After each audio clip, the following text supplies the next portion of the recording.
Buff Nation, what up? BWB, all my bandwagon buffs, what's going on? How y'all doing? I hope y'all doing well. I hope y'all are doing well. I hope all is well. Welcome to TLP Sports Club. You are watching Friday, Free for All Fridays on TLP Live. I am your host, Harry Billion.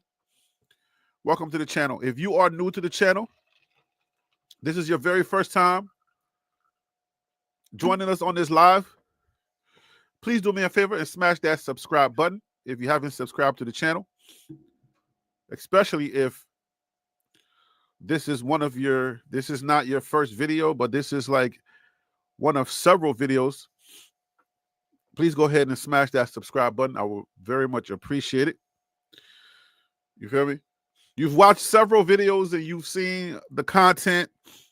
You appreciate the information that is provided in the content, and you just haven't hit that subscribe button yet because something is holding you up.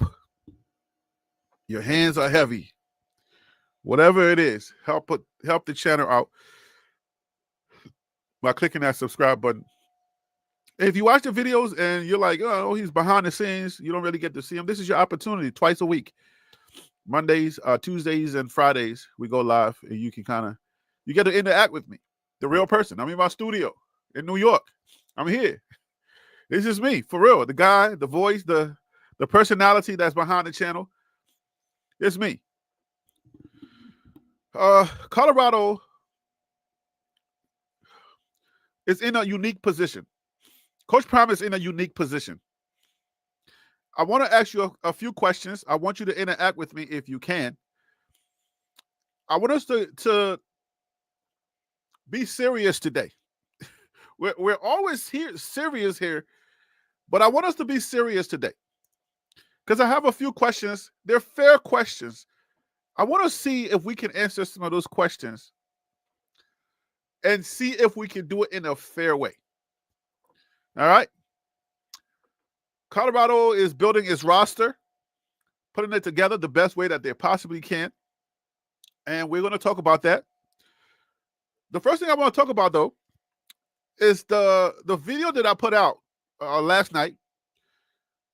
It talked about, I don't know if I should give it all away because then you won't watch it, whatever. But there's a serious question that is being raised right now in my head, and I feel like we should talk about it. My guy Tim Smith is in the building. Dallas is in the building. What up, Tim? Hope all is well with you. So remember that this show, guys, you can call in and you can join the conversation. The email is right there. Garciano, what up? Hope all is well with you. Join TLPlive@gmail.com is the email, guys. Join TLPlive@gmail.com if you have the time and you can call in. Join the conversation.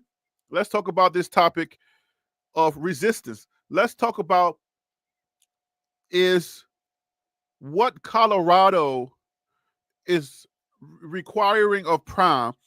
Is it fair to Prime? And how should we react as the fan base? Should we react the same way we did with Jackson State? We know that some people, regardless of what Prime do, they're going to react how they react.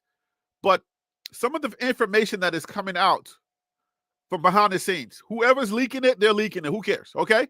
Because, the sources, whether the NFL sources or whoever, the people that have the keys to the people that have the connection to the sources, they know. So they're putting out the information as they would like for it to come out. So as it comes out, people like myself, we're going to find that information and we're going to share it. So the newest information that we have is that Coach Prime went to George, all right, Rick George, and he says, he has the same name as my brother, by the way. He went to George. He went to Pretty Ricky, and he said, hey, you remember what we did last year? Remember what we did last summer? Rick George is like, yeah. He said, in order for us to repeat that, we're going to need more money. And Pretty Ricky's like, resistance. Or I can almost imagine like how Rick George would do it, because he's like, Rick George just reminds me of one of those cool white guys that you know he don't like confrontation. He's just a money man. He knows how to get things done, and he's already been having this conversation. So Pretty Ricky is like, my God, Prime, we have resistance. That's all we got. We have resistance. Like, we have takeoff and no takeoff. We have resistance. What does that mean? Why is there resistance? How could there be resistance when you rescue a program from the brink of destruction or defunction? How could there be resistance? We're going to talk about that. All right. And then we got Colorado's roster to talk about. But as you know, the more juiciest topics usually kind of reign the day, because it's free for all Friday. We kind of lean into whatever topic is, running the show. So I don't try to try to put a cap on the topic. We do have a podcast format, but if the topic leans into that, then we'll just go with it. But I want to discuss first, why is there resistance? Okay? That's what I want to discuss. If you want to watch the video and see get the information in its totality, the video is on my page. Okay? When you see the thumbnail, it'll say, "Sorry, Coach." But let's go. Join tlplive@gmail.com. It is the email. It's the time of the year where my sinuses started acting a little funny. All right, so please forgive me if I sound a little nasally, okay? I haven't taken my sinus medication, so I do sound a little nasally. Please forgive me. The show must go on, though. Join tlplive@gmail.com is about to come off, so write it down if you have to. So let's go. The Texas Truth, what up, man? I know you're going to come to say, I don't know what I'm talking about, blah, blah, blah. Go ahead. I'm ready for you. So let's go.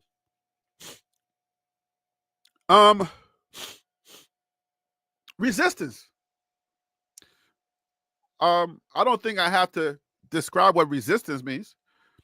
Why does Colorado have resistance?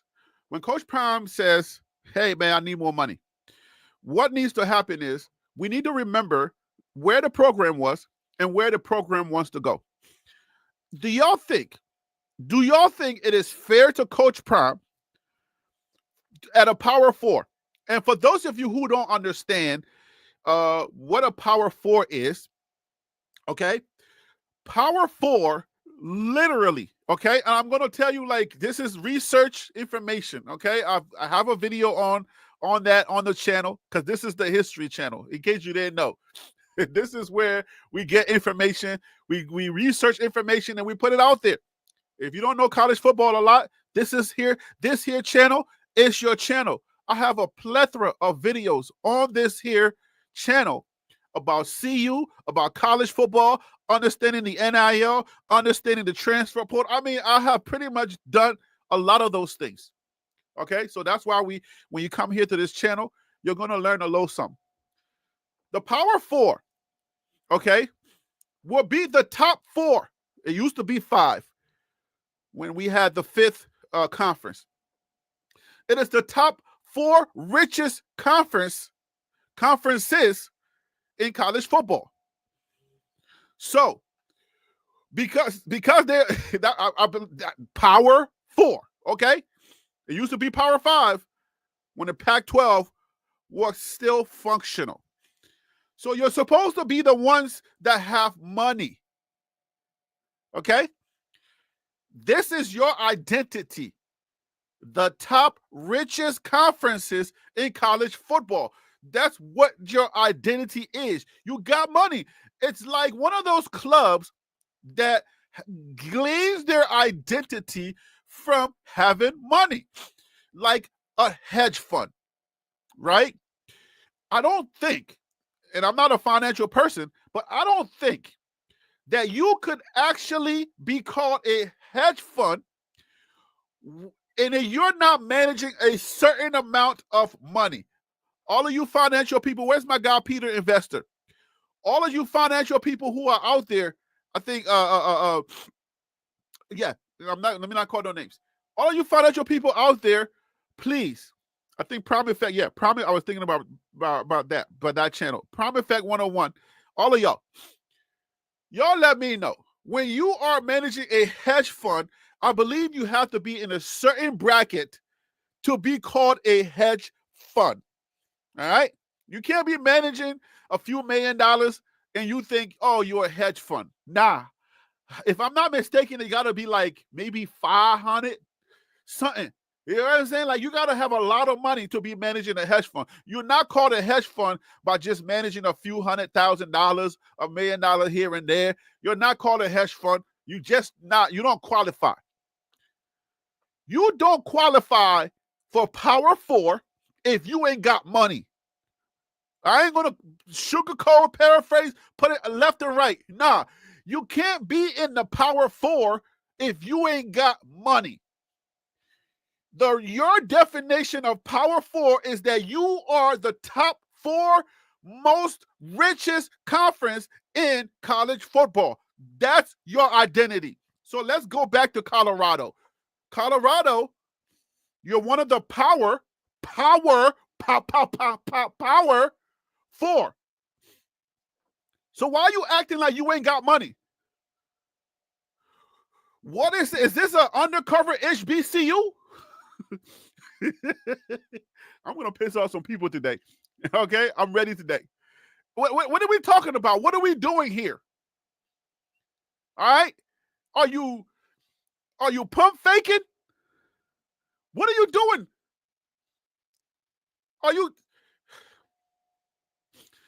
The reason why you are a Power 4 is because you got money.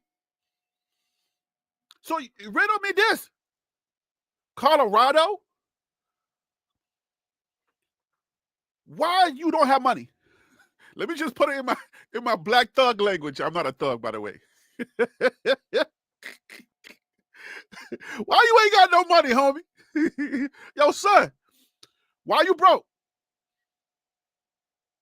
I mean, you got rappers got money. Some of them, they be pretending a lot. A lot of them don't have money. Okay, if you have any rapper friends, when y'all go to the restaurant, you're paying. Okay, just know that. I have some rapper friends.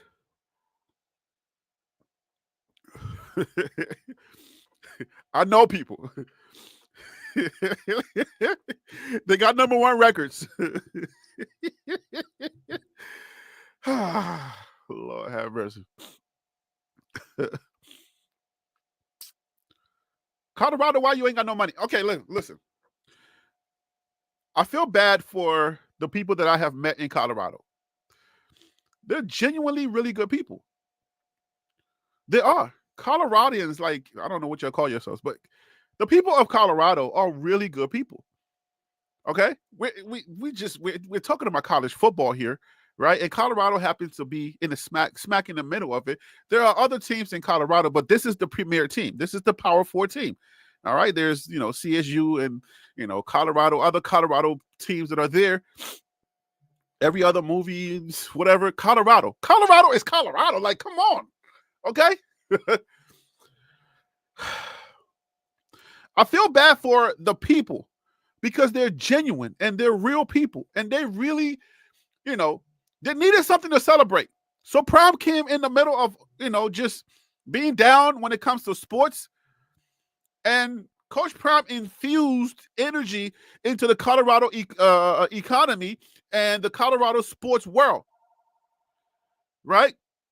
But then after that, first year, Coach Prime has to go out and use his bravado, use his stature, use everything he can use to try to put together a team that can actually compete.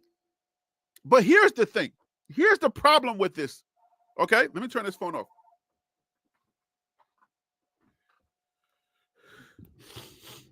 Somebody's calling me from Staten Island. What do y'all want from me, Staten Island people? Y'all want money?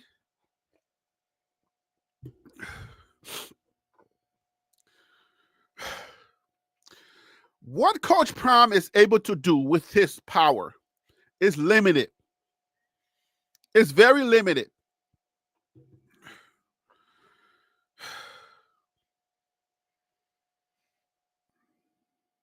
Let me make sure I got my people lined up. Let me send my link out.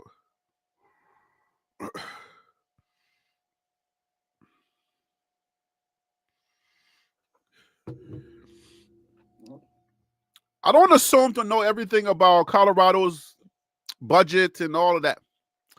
But when you have the identity of Power Four, either you got the money and you don't want to let it go, right? Or you genuinely don't have the money because your sports programs have not, over the years, have not been able to put up numbers for people to go watch the sport, for you to be able to make money, and you need more time. And if that's the case, then you need to be upfront with Coach Prime and the fan base, right? Maybe they are, and maybe we're just ignoring it. We know that they've been, defunct, and it's been a long time. But Coach Prime is here to try to change all of that. And if you want to make money, you have to spend money. Whether you borrow it or you do whatever you got to do to try to get that money, but you cannot sustain the trajectory at where you want to get to, and you're putting it out there to the fan base without spending money. So now you're putting Coach Prime in this position where he has to overextend himself to make this program work. And I ask you again, is this fair to Coach Prime? Is it fair? The last report that came out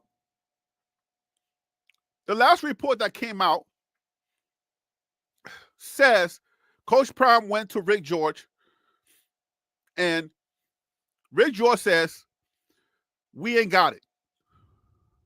Or we got it, but there is resistance. So it's not necessarily we ain't got it. It's there's resistance. And if there's resistance, then what I'm thinking about is we got it, but we got to be conservative because we don't know, so we got a lot of money all at once. And, some of us in the budget room, in the war room, that have to make these big decisions, we're not all on the same page trying to turn this place into a football mecca where we're going to bring in a bunch of black guys, right? Because we know that football primarily takes a lot of black people to make it work, with a handful of white guys in the trenches. But this is how it works. That's just the facts. So we don't know if we want to become that. So we don't know if we want to give you the money to turn this into a football mecca. Because you got Prime. Like, you got the guy that can make miracles out of nothing. So he's already turned Colorado into a national conversation. He's the only one that can step on the national championship. He stepped on it. He took his foot and stepped on the national championship in the media. This is where everybody gets together and say for the sake of college football, we are all going to put our powers together and promote this national championship game, because this is the pinnacle of everything we do off season to get here. So this is what we do. This is our bread and butter. This is our chip. Coach Prime. Only one person can step on that, and it's Coach Prime. He stepped on it and replaced the national championship talk with Colorado. Colorado. Where they do that at? Where and who can do that? Prime can do that. Hey, Colorado, you trying to fumble the bag? Are you crazy or something? I don't know what's going on in Colorado, but whoever the resistance is, And now I'm hearing my guy Ron Tate's voice in my head, playing back in my head. Yeah, Harry, there are haters in our building. I'm like, I don't know, man. I don't know. Dang, Ron Tate, what are you, a prophet or something? Why is there resistance? You're supposed to give Coach Prime a blank check and say, go get your O-line. Let's get this thing cracking. We are supposed to spend whatever is necessary to replenish the entire offensive line, bring in some competition, scare the guys that are currently there so they can up their game. And next thing you know, Colorado's a powerhouse. This is year 3 now. This is year 3, Colorado. All right? You're in the mountains. Okay? You got money. How's this in Colorado, according to my guy John, all right? Buff since birth on YouTube. That's my guy. Houses are average $1 million. Y'all got money. Stop playing with me. You're alumni. This is a PWI, a predominantly white institution. You're a PWI. That means that you got white people that graduate at a big percentage from your university. Why do I say that? I say that because white people get good jobs, and they are more likely, they do in bigger chunks to give back to their university. You feel me? If you're a PWI, you give back. Most of your budget comes from those white people that go out into the job environment, that go out into the economy, and they get good jobs, and then they bring money back to the university. That's how this works. That's why you're PWI. It's usually the black universities or HBCUs, historically black universities, colleges, and universities that struggle because usually the black folk that are graduating are just glad they were the first to graduate. We're happy to just have a college degree. We're going right back to McDonald's to work because we ain't going to get those good jobs. Something went wrong. Say nothing go wrong. Stop talking. Nobody call your name. Move on that.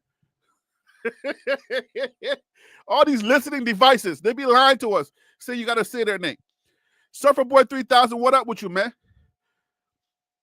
So, yeah.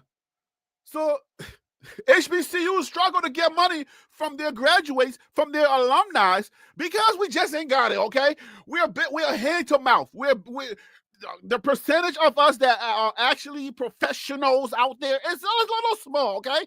A lot of us are hand to mouth. We graduate, we get our degree, we're happy to get a good job, all right, to pay for the car, to pay for, maybe every now and then, you're going to send a kid to a private school, maybe. Once or twice, you can do some good things. But it ain't enough to be given to where we graduated from. We're like, wait, you barely know my name. I ain't sending y'all nothing. Right? Because I ain't got it. But the PWI, y'all got a lot of white people who get a lot of good jobs, and y'all got it. I hope I ain't picking on PWIs only. So what gives? Where's the money? Where's the money going? Colorado, where is the money? Why are y'all called Power 4? Where's the money? I want to know.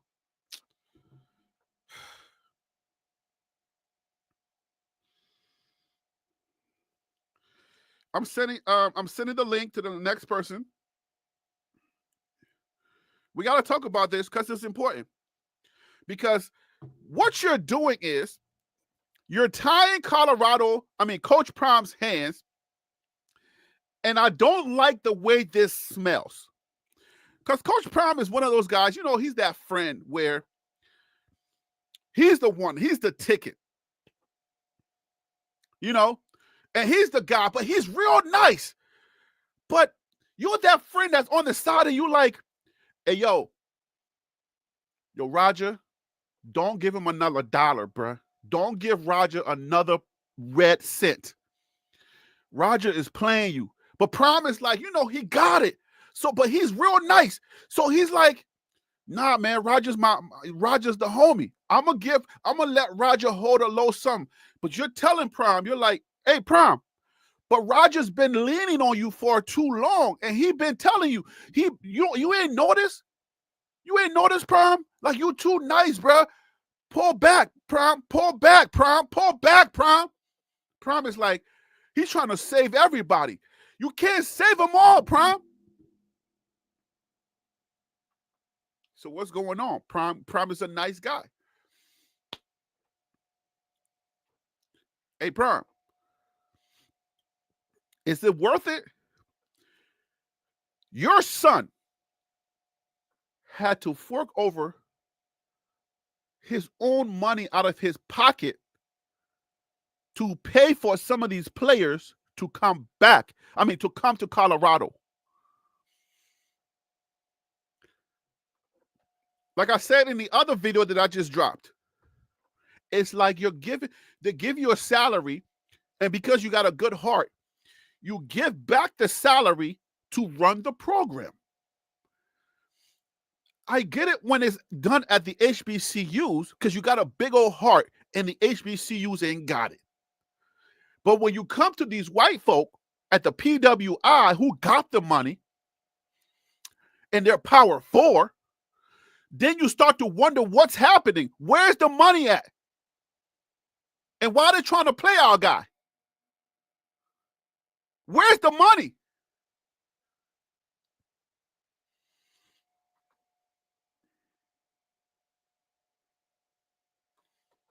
Something is going on. I'm going to get to the bottom of this. Like I got any power to get to the bottom of this. JR Boxing, what up with you? Thank you for calling in. I appreciate you, man. How you doing today? Harry B, what's going on, man? Can you hear me clearly? I can hear you clearly, man. Something fishy going on, and I want you to help me out.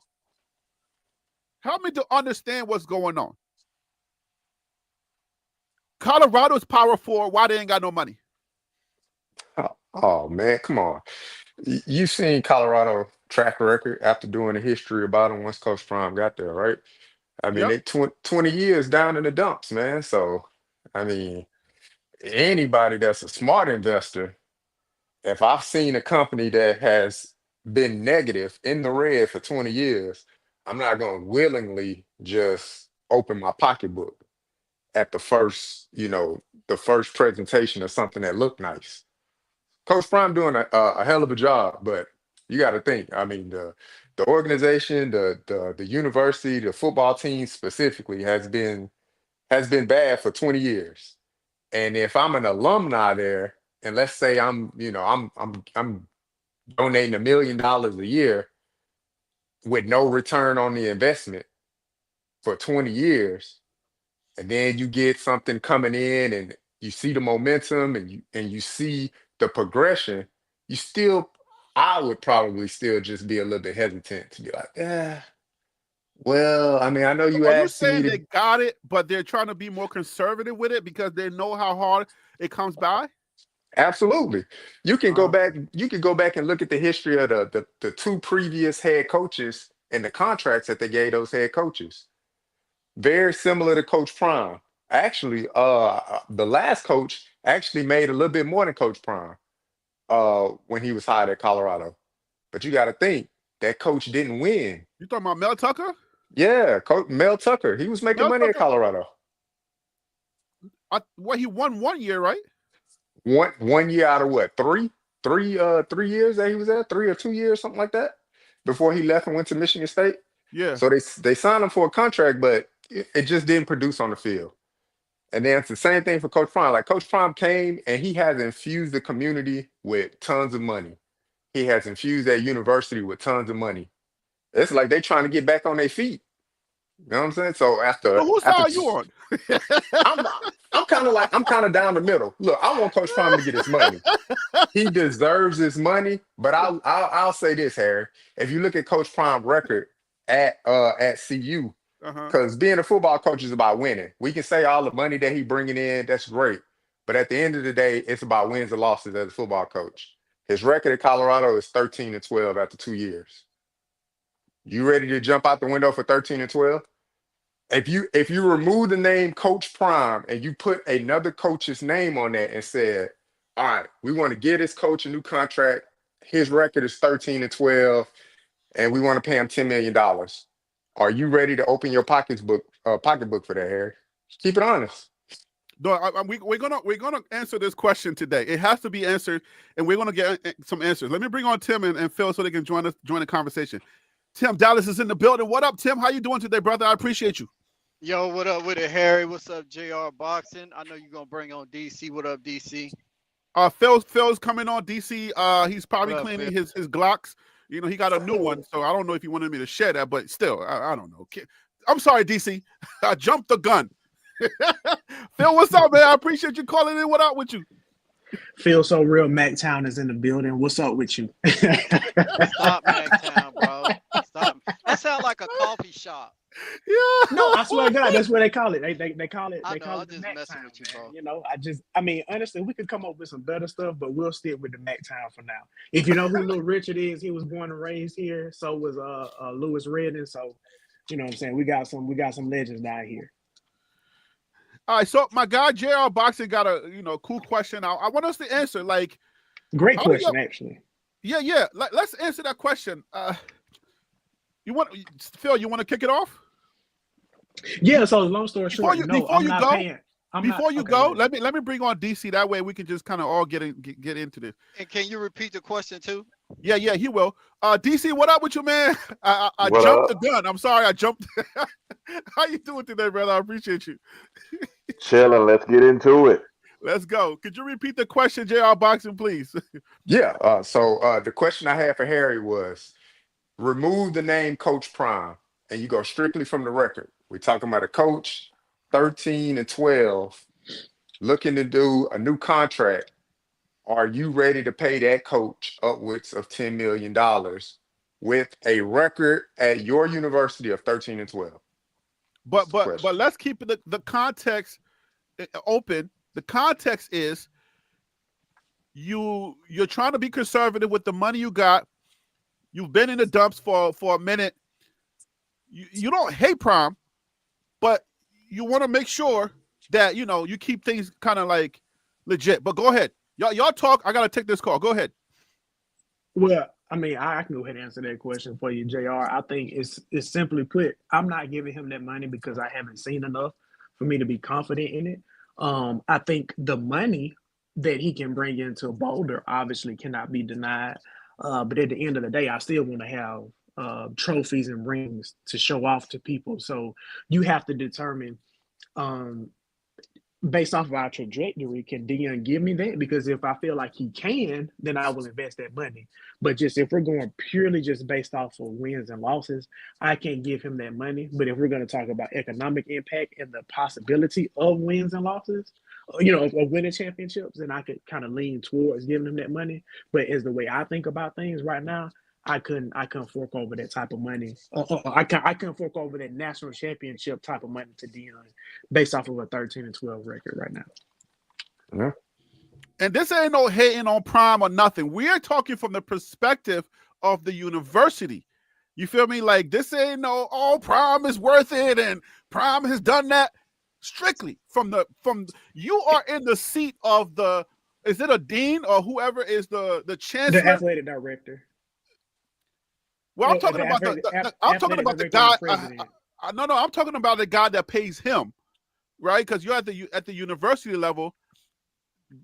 Rick The board George has starts at to the go to president, that right? guy, right, and ask for the money. That's why it's resistance. Because Rick George don't make the decision as far as the money is concerned. They give him the money, and then he can disperse it however he likes. But I'm talking about the guy above him, that the president of whatever the university's president is. Yeah, it's usually like the board of regents and chancellors that they have to answer to when it Right, comes to like the money and funding programs. But right. So I'm that happy that you board said is that, Harry. sitting, huh? I say I'm happy that you said that. Like, right, we're not hating on Coach Prime, nothing like that. Right, I right. want to make this very clear. I think he deserves to get paid. He's a he has been an economic stimulus to that area Ooh, and has provided close to $200 million in shortly under 2 years. So do I right. think he's deserving of the money? Yes. But like you said, the university got to look at it from wins and losses. And like how Phil said, it comes back down to projection. Do we see him getting to that point? So Oh, go ahead. No, go ahead, Go go ahead, go DC. ahead. Take it. Oh, okay. I was gonna say this. they're the top 25 schools in Power 4. There's not one Big 12 team in there with NIL collectives uh, amounts that exceeds the SEC and the Big 10. The top 5, there are 4 SEC teams with the biggest bags. With the transfer portal, they're for well, in order for Colorado to compete, I've been saying this, they will have to give Coach Prime more money in order to bring in better talent to compete for even a Big 12 championship. I feel like Rick George is trying to leverage some of that money by Coach Prime's name. So instead of giving him all that bread, and this is just my opinion, I think that okay, if I give him 7 million, the other 3 can come off his name alone. But clearly, in 2 years, going into year 3, we haven't seen the type of talent just necessarily coming in off of Prime name and Prime name alone. But Coach Prime has planted seeds throughout Colorado uh, from an economic standpoint, and it's harvesting. But he needs more tools to harvest his crop. But I hope that Rick George don't pull the weeds up too fast. Because if so, he's going to ruin the harvest. What does that mean? Could you break that down? What do you mean pull up the weeds? If he does not give Coach Prime the necessary funds to compete for a national championship, I mean, I don't know schools that are competing for just to win their title and their conference championship and their conference championship alone. I think every Power 4 team is competing for a national championship. Coach Prime has bought you a Heisman Trophy winner. Yeah. Coach That's a Prime tough one. Coach Prime has brought you not 1, but 2, possibly top 5 first-round draft picks. Mm-hmm. So that's all in the harvest. Hey, real ahead, quick, go ahead. just a question for later. Just something I thought about. Tim pointed out 2 top 5, possibly top 5 picks. Who is going to be the next person from Colorado to get drafted, and what round would it be in? Because All right, yes, so we can hang. we'll Because put a we can pin hang on out. that. We can hang our hat Right. on the top 5, but we also need to think about where the other guys are going to be going too, because that's going to be a bragging point that Deion can have moving forward. All right, so make sure you put that down. I'll come back to it later. Let me bring on Ron Tate. Ron Tate, welcome to the show, brother. I appreciate you calling in. I think you're a prophet, but how you doing, brother? Hello, Cat, Harry, and the rest of the panel. So let me jump you right in, Ron, because Okay. the last time we were here, you were saying that there are people in that building that ain't too prime, that ain't too hot on Prime. Now Yes. we're getting information behind the scenes that there's resistance, and I'm linking it back to what you were saying as far as wait a minute, that sounds like what Ron was saying, because somebody's resisting. Who is resisting, and what does resistance mean? Let me get your thoughts before I go to the other guys. Well, the resistance is in a sense they don't care about wins and losses. They don't care about the money that the school is making. They're like I was saying before, someone had personal biases, and they allow those things to overrule, the logic and analytics of the situation, and that's what they're doing. And that's what I saw, and that's why I mentioned it last time when I was on the show the other day.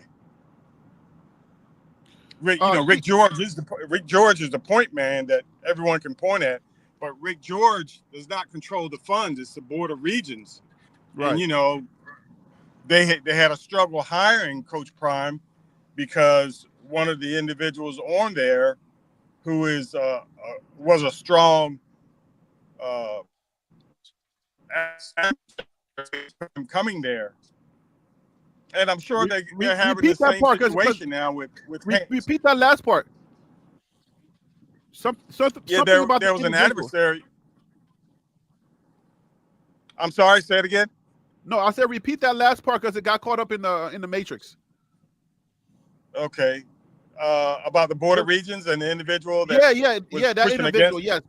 Yes. Yeah, there was an individual that has a lot of power on that board that was pushing against Coach Prime being hired, and he held it up until they finally convinced him to say yes, and then Coach Prime was hired. And I think it's the same thing now, not only with his pay, but also with the NIL money. Yes, Coach Prime wants to be seen as someone that's being treated fairly in his value to diversity. Also, the most important thing is the NIL money and the collective. And the Board of Regents, they know that buck stops with them on how much money they are going to put out for the university and for that program. Even though the football program can support and has supported other athletic sports at the university. So DC, what are your thoughts on this? All right, so I'm going to share a perspective, not how I feel. I'm not a Carl Thomas up in here, so emotional. I'm just going to give y'all a perspective. Mm-hmm. So I hear people saying the economic impact, 200 million, that's phenomenal. I hear the Heisman, draft picks, all that good stuff. But let me ask you this. Wait, are you downplaying that? No, no, those Oh, are phenomenal. Those are things that we have to factor in. Those are your bright spot and the attention that Colorado has gotten. But let me ask you this one question before I move to my part B. Do we know Colorado? Is the focus on Colorado? As y'all fans, most of you, are you here for Colorado or are you here for Prime?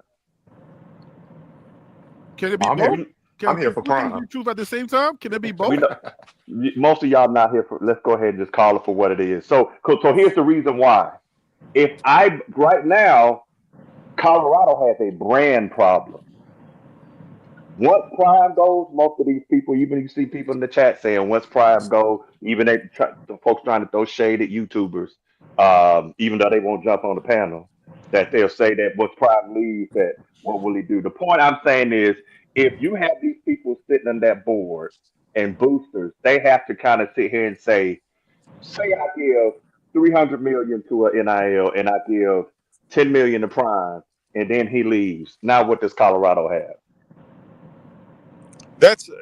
DC. That's a strange perspective. That's really reaching. Uh, No, it's I, not. I, No, it's not. no, Because but what do you listen, have? you're saying Colorado has nothing. you You got 10 million to Coach Prime and 300 to the collective. I mean that is a very extreme uh, perspective, and also, there's a reason I'm you using have that you though. have bylines when you put out that kind of money. It's just not a one liner that says, okay, here's this, here's that. There are all sorts of uh, uh, information and policies or statutes that they put inside of that to protect the university against something like that. That is I all got it. included, I got it. But the point I'm Hold on, including a making, DC. I buy. got. Hey, go let ahead. him land. Ron Tate, let him land his plane. Let's see. Let him flush Oh, I'm out his sorry. thought. The I'm point sorry. Go I'm ahead. making is that if you're sitting at a board, you have to consider that yes, you want Prime and you want to pay him what he's worth. I am with JR Boxing on 100%. But you also can't look at the now. You have to have a strategic thing. That's why Rick George is in that position to have a strategic plan of, and what strategic plans must cover worst case scenario where I lose a Prime because another school, because folks, like it or not, Colorado will never be able to outbid a Texas A&M. It will never be able to outbid them. Let's just call it out for what it is. So if I lose that, if I mortgage everything to keep this person, though his brand is bigger than my brand, then now if I have another coach that comes behind, I can't tell him I'm gonna pay him 2 million. when I just paid Prime 10. Yes, you So Okay. can. now I've mortgaged Hey, can I everything. propose a Go ahead. question? Go ahead. Hey, I want to raise this to add into that. I agree with you, DC, 100%, man, because these other schools, CU cannot compete with them financially. But y'all talk about the economics uh, that Coach Prime has brought to Colorado. My question is, will Coach, who will go first? Because we talk about the board, and it's one thing about a community.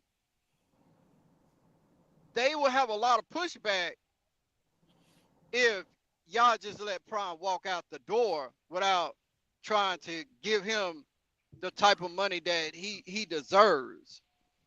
You know, because they're not, yes, they're not going to compete with a Texas. Because here go a little rundown. Texas, 22.2 million in NIL collectives. Ohio State, 20.2 million in NIL collectives. LSU, 20 million. Georgia, 18.3 million. These are top 5 schools, and I only read off 4 of them. But do you think that the board will let Rick George go before they let Prime go, knowing that he could generate it if we give him the money, what he could generate at this university for us? Long term, timing is everything. So look, Yeah. hold on, real Yeah, go quick. ahead. Rick George can negotiate his way out of this because all he has to say is, "I brought in Prime." That's the only line that he needs. Right. If I brought in Prime, I can bring in another Prime. I'm not saying he can, but if he is sitting trying to save his job, that's an easy sell for them. I brought in that guy, so now I'm the talent agent. So Okay, hold on, Harry. But my question being, check this out. My only counter is this. All right, so first, you're not getting another Prime. He got Prime at his steal. The Hmm. other thing is you are talking about a conference that is not is considered the bottom T4 conference. So the thing Oh, is, I mean, it is what it is. I don't think it is, but they're not the Big Ten or SEC. They're not. Now, I'm not saying they can't compete or anything like that. I'm just saying, folks, if we want to talk about it from a fan standpoint, I get it, and I can sit hey, back we and beat listen to that. Miami. We beat Miami. What? So I think what that was in the ACC. So we're I not the bottom. No, you are the bottom conference. I'm We sorry. probably are. That's a perception. This is Hold Hey, on, perception. hey, DC. hey, Let me handle some business. I want to say shout out to the panel member, Phil So Real, for the super chat. He says, "Let's cut." I don't know why he can't just say it, Phil, but you want me to just read it for you. Thank you. First off, I'm trying to make sure your lights stay on because it's cold in New York right now. Oh And man, two, my and man. two, I didn't want to cut off Tim while he was talking. And as soon as I hit send, that's when he got to his point. So I was like, screw it, I'm gonna give Harry the money anyway. So be happy. I appreciate. I'm happy. Let's cut to the chase and see you willing to spend an alleged $20 million on a team like OSU did, and if not, how much will they spend to get wins? well, hey, Harry, I want to push back a little bit on something that DC said. So First of you're all, not going to answer my money? Like my No, money I is spent right yeah, money. here. I spent I'm money. gonna get So y'all there. need to address that. Yeah, I'm yeah. gonna, This is I'm, money on the table. Okay, we're I'm talking gonna about get money there. here. I'm gonna get to your money, and it's Okay, all money related. okay. Go Now ahead. we were So talking y'all about. can't forget my money. Okay. No, I'm not gonna forget your money. I promise. Listen, they were talking about if Coach Prime left. You know, that economic impact could also help the university. If someone comes poaching Coach Prime, then like other coaches that are left, they have a buyout that someone would have to pay to take Coach Prime away from CU if that's what they wanted to do. His contract may be $10 million. His buyout may be 25 or 30 million because of his uh, Value. economic impact to the university. So he just doesn't walk away. Someone can't poach him and nothing happens. You know, they they have a protection in there that's going to protect the university, if that does happen. All now with the amount of money on the board because of his economic impact, that money it's going somewhere. It's going somewhere. Someone's pocketing it. Someone's putting it in the bank. Someone's taking advantage of it. It's just not disappearing in the air at the $1 million, to a football program. Yeah, I mean, it sounds like a lot of money, but really it isn't. It isn't a lot of money. It's a lot of money because now college football is finally starting to spend some money on the players when they get billions each year. Oh, $20 million not a lot of money. That's a lot of money. Well, listen, for us, but when you $20 million versus $1 billion in college football. Yeah, I mean, but that's $1 That's the billion over investment. 100. Yeah, that's $1 billion over 134. No, Power Four program. let's talk about the Big 12. The Wait. economic It's not impact. 134 Power 4 programs. No, it isn't. And still clear that up because I and got still enough that was haters, okay? I don't want to be spreading misinformation. right, and still that would be a lot. But you talk about the Big 12. Each time a Big 12 team is on television, they get paid for that. The university gets paid, and the Big 12 gets paid for that. Yeah, absolutely. Yep. Hey, Run. So- Run. I don't mean to So interrupt you. let's Let me answer throw this question out. before we go too far. Let's Yeah, I'll answer this answer your question here. Yeah. All right, let's answer Phil's question because I don't want him to, pay for nothing. This ain't a free show, okay? So go ahead, Gerald Boxer. You want to answer Phil? Let me read the question again. All While right, you let's read cut it, to the chase. hey, I'll cut straight to the chase. The answer is no, and they'd be willing to give no more than 10. But you a That's the butter. answer. Let me get somebody who's not a butter. I know you're coming in harsh right now. Let me get somebody with a soft pillow, okay? Relax, DC. Relax. I need somebody with a pillow, a little bit of a pillow, like lend the pillow a little bit, okay? And see you wanted to spend an alleged $20 million on a team like OSU did, and if they're not willing to spend that, how much will they spend to get wins? Yeah, no. Like DC said, no. Willing to spend 20 million? I think absolutely not. I look at it from like a comp standpoint. Like if you were going to buy a house, like if I'm working with a realtor or something like that, and they giving me the comps compared to the house I want to buy and local houses around. If the local houses around are going for 300,000, 400,000, 500,000, and they like, but this house smack dab in the middle, this one's selling for $1 million. I would be like, you crazy. If all the comps around me, so if all the other programs in the Big 12, what are they spending? That's what I want to look at. If Arizona State is spending 7 million or something like that, okay, I'll be like, well, maybe 8 million, 9 million, something like that. Because if you go out and you spend $20 million and you don't win, then that business wise, that doesn't make sense. So I would spend something comparable to the competition because my first job is to win the Big 12. That's the first job.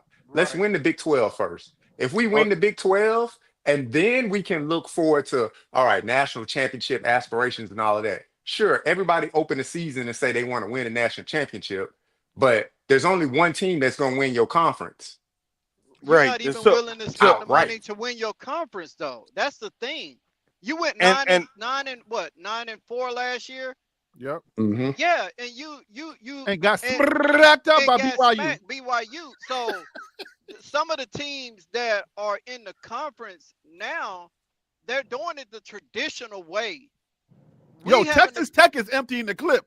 That's what I'm saying. Yeah, Texas Tech getting to that money. Yeah. TCU is able to recruit from the state of Texas. A lot of good players from the state of Texas, so they don't have to do as much as Colorado. Colorado can't grab that same type of talent out of their own state like TCU. So they don't have to, they can spend less money in collectives in NIL. So what you're saying is Texas Tech can get more out of Texas. They can get more bang for their buck. Yes, Yes. better talent. So that lessens Right. their pocket of spending out. Right. Colorado don't have that luxury of doing. So therefore, they have to spend more money to bring in better talent from Florida, But from Texas, Yeah, from hey, these. real quick, real but quick. Tim, What but let Matt McChesney make it seem like he got all the dogs working with him at whatever little facility or warehouse he got. So why not don't just pick bring on Matt Matt, okay? McChesney? Do not pick on Oh, Matt. you ain't Yeah. right. Matt only went to his second interview. Relax, son. You ain't right. Hold up. Let me ask y'all. Colorado is in a very weird location in the Midwest, right? What is Colorado's recruiting radius? Oh, they're from Florida to California right now. Okay, so we're cooked basically. Hold on, what was your question, Harry? I said, Where what is their Colorado's radius. recruiting radius? Because if you go to Nebraska, no, let's just stay on Texas Tech. Texas Tech can recruit from Texas. Colorado is recruiting from where? Like where? What is their radius? Back in Well, the I day, mean, but now, Colorado used to go like to Compton, just like Nebraska. Like a lot of those kids were they were out of California, and Texas and Florida, but Colorado now seems to be very Florida heavy with some Texas and but no, Georgia. but DC, don't try to bring up that legacy stuff because remember that whole legacy talk about recruiting radius and how far you can get how far you can go out to get a player doesn't matter anymore because NIL and transfer portal. So that whole idea about radius for Thank where you, they can Phil. recruit really shouldn't matter, Harry. You're That's right, right. Phil. I Yeah. now believe And They'll be you. and I able to now listen, recruit believe you. anywhere. can I make a point? Can I make a point since we're talking about money? One of the big things that I've been thinking about, not only for Coach Prime's uh, his pay and for his coaches, but can Colorado afford to pay? Can Colorado afford to spend that kind of money on NIL and paying for the coaches? Can they Can I afford ask it? you this? Can I ask you this, Ron? When we Answer that question. Answer that question for me first. Can they Sam, afford it? Yes. I Yes. think I believe Colorado. they can. Yeah. I think there'll be Yes. type of. Can I ask y'all this question? Tell That me a place. football. Well, let me finish. Let me finish. This is the second part of my point. That football team is paying for itself. It would cost that school nothing. The net But how cost, many? the But you're net gonna tell. cost, the net cost of that football program would be zero to that college because of the economic impact. Hey, Yeah, Ron, but and the most point of those. Oh, I'm gonna ask is that where are you going? What sense is it gonna have to me have $20 million in the NIL in a less than 50,000 seat stadium? I mean, it doesn't have to Oh, be. It true. doesn't have. I'm not saying it has to be 20 million with the big shots. It doesn't. It doesn't have to be that. But you have to be comparable to give the It coach doesn't. because It It does. does it have to has be in that. order It to does. get. How you gonna get your O line? And But you hold gonna on, need no, that. no, Yeah, that's Ohio State, got beat by two teams that did not spend as much money as they did in NIL, correct? That's true. Yeah. Ohio The State is fact, in the national Well, championship. But no. no. That's Oregon, not what I said. Oregon, That's not what I Oregon said. probably spent just Two as things. much. Two things can be true. Ohio State has lost two games this season, but Ohio State also has spent the most money this season, and they're also playing in the national championship game. Two things can be true, but I That's think true. Yeah. you still got to get the right players. It's not all about spending the most money. It's still about the right players. Yeah. and then on top of that, Ron, the uh, Colorado not spending money on NIL players. They're bringing in collective players. There's a Collective. Yeah. difference. Yeah. Yeah, Yeah. I just want to But, let you know but can that's we a clear difference. up this whole collective thing? Because the chatter that's going on in college football is that they're getting rid of the collective to bring in a salary cap. So Yeah. With the market sharing. I don't know if Yeah. college football itself has actually enacted whatever is going on with the salary cap. But you're not going to have collectives no more. You're going to have a salary cap, and the salary cap is supposed to be what, 20 mil, Yeah. 22. But I don't know what I I'm, don't know what it's going to yeah, be, but a lot of those decisions are going to be made once the new I think I administration heard is in Christian. I Yeah. 15 office hope million. I hope Monday. I hope it's 15 million. That way, all of the schools would have an opportunity to compete No, for these players. I'll speak on it a little bit. So it's profit sharing, right? So the NCAA, they want to do profit sharing with the Power Four universities, sending each university $20 million to say, hey, do with this $20 million as you will for all of your athletic programs, not just football, but for all the athletic Right. programs. So the universities got to figure out how they want to divvy up that money. Obviously, football being probably the larger draw at most universities will probably get most of their profit sharing money, but the collectives, Harry, the collective's not going to go away. Whoever the boosters are and things like that, they'll still pull money together to get young men to get to their university so they can have the best opportunity Wait, to wait, keep wait, their university in the forefront. wait. So how do you enact a salary cap and still keep the collective? How does Well, because the collective is almost like an independent entity separate from the university. If all of us on the panel pitched in $1 million and we put it to your alma mater to say, well, we want to help Harry B's alma mater. I believe you say you went to like Charlotte or graduated from Charlotte, right? no University of Charlotte, something like that. So if UNC we all UNC Greensboro? Greensboro, man. Oh, Get it I right. UNC, respect UNC on my bad, Greensboro, my man. Come bad, on, my JR. PWI. Come on, bad. now. I was right there. UNC I was a milk dud in Greensboro. the middle of all those white people, man. Put some respect on those white My people's name. my bad. Beautiful campus too. I'm about an hour and a half away from it. But what I would say, yeah, if we wanted to all put money in together and say we want to donate to UNC Greensboro and we want to make that the premier football team in that conference, you think UNC Greensboro is gonna be like, nah, we're not gonna take y'all money. The money will get taken in and they will disperse that money how they see But they got fit. to call it something else, though. I'm not saying the idea of the collective. If you're getting rid of the collective and putting a cap on it because these players are now everybody's going to get paid, and you're gonna decide who gets what. So now everybody's going to be vying for a job. You get on the team, whether you're a preferred walk on, whatever you are, you're going to have a paycheck. Remember, we had conversations Yeah. here about this is becoming professional, right? I got an honest question about this though, because when Deion first took over Colorado, we talked about how NIL, that's the new wave, 40-40-20. Deion got this figured out, a new Saban, all that kind of good stuff, right? Why do I feel like this is But about to go wrong? but Oh, but you forgot top line to the NFL. You forgot that too, Phil. Go ahead. Go Jackets, all that kind of stuff. Oh, Yeah, there you Lord. go. Years experience. These two. I'm sorry. So we got all this going on, right? And we felt confident that Deion was going to be ahead of the new wave of college football.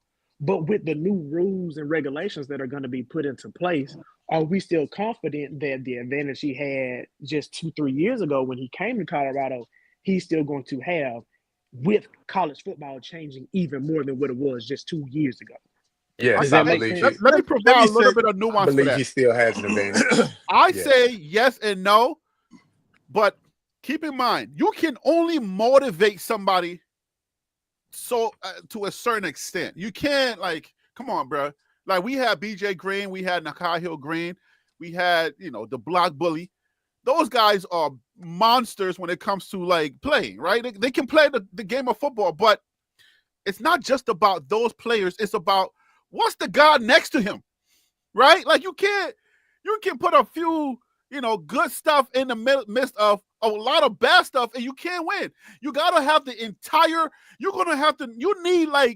need to multiply the BJ Greens.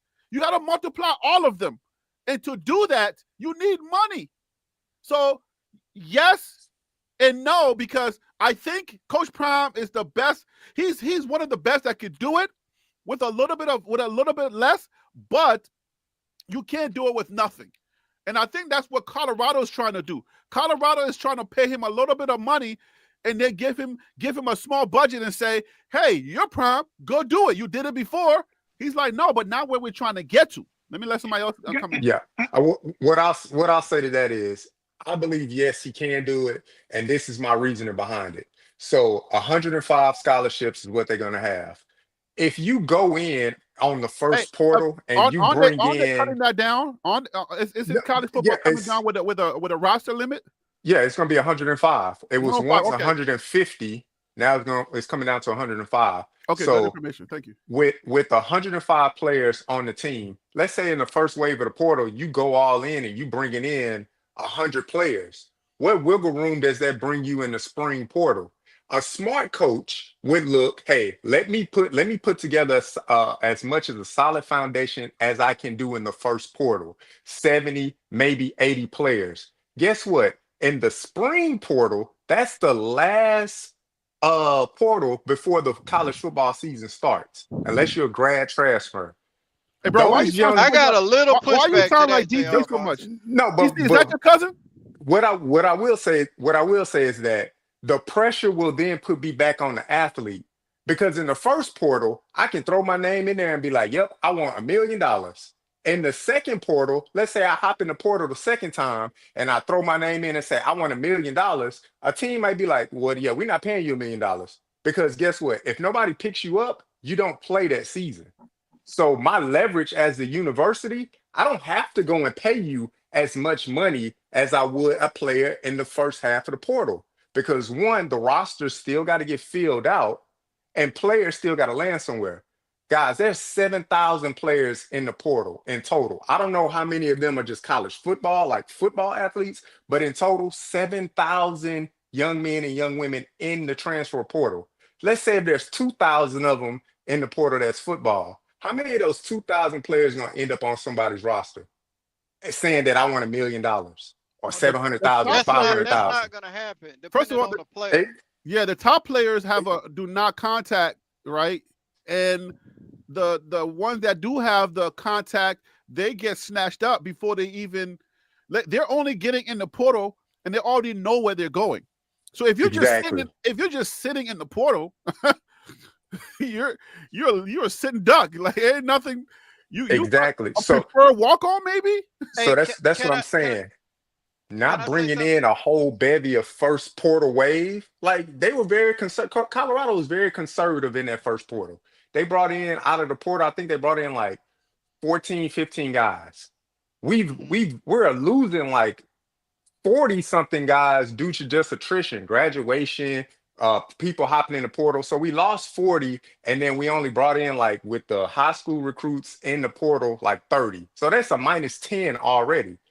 Right. So I don't think Coach Prime's worried about it. I think Coach Prime Eh, is like, look, the second portal has to hit. There's going to be available young men, good talent in the second wave of the portal. Remember, SEC to SEC, they hop in the portal. They can't go to the SEC, another SEC school in the second wave of the portal in the spring semester. So the talent will be out there. The Hey, bargaining Jr. price will be different then, in my opinion. Hey, Jr. I noticed a lot of the language was all about the portal, portal, portal, portal. Hmm. But Harry, I think in one of your segments you had did a clip where you showed how many 5 stars, how many 4 stars, how many 3 stars, maybe 2 stars that some of these schools have, right? Mm-hmm. So if if he has to depend on that portal that heavy every single year, that's a recipe for disaster for CU. Thank you, Tim.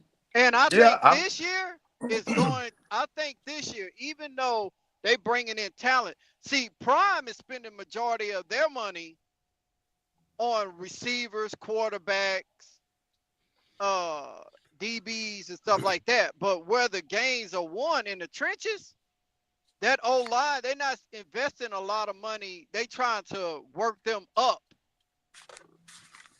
together to possibly play as one unit. And we all know that's hard if you have to always dig into the portal. But when you have Ohio State, who got what 50 plus four stars, that's less work that they have to do. They may only have to plug and play one person, but if I had to plug and play 4 and 5 people on the O line, I'm in bad shape. yeah, but I don't like comparing Colorado to the powerhouse schools, the Ohio Why? States, the If you want Alabama. to win a They're, championship, you're gonna have to go through I, them. Yeah, we I eventually we Thank you. got understand. to Thank you. Jr. I Eventually, we're gonna understand have to that, start doing but that, comparing them to. Okay, who is our next closest I team understand. that we can compare them to? I understand that completely, but we're talking about programs that have been established for quite some time. And compared to Colorado, that has not been in the national spotlight for 20 years.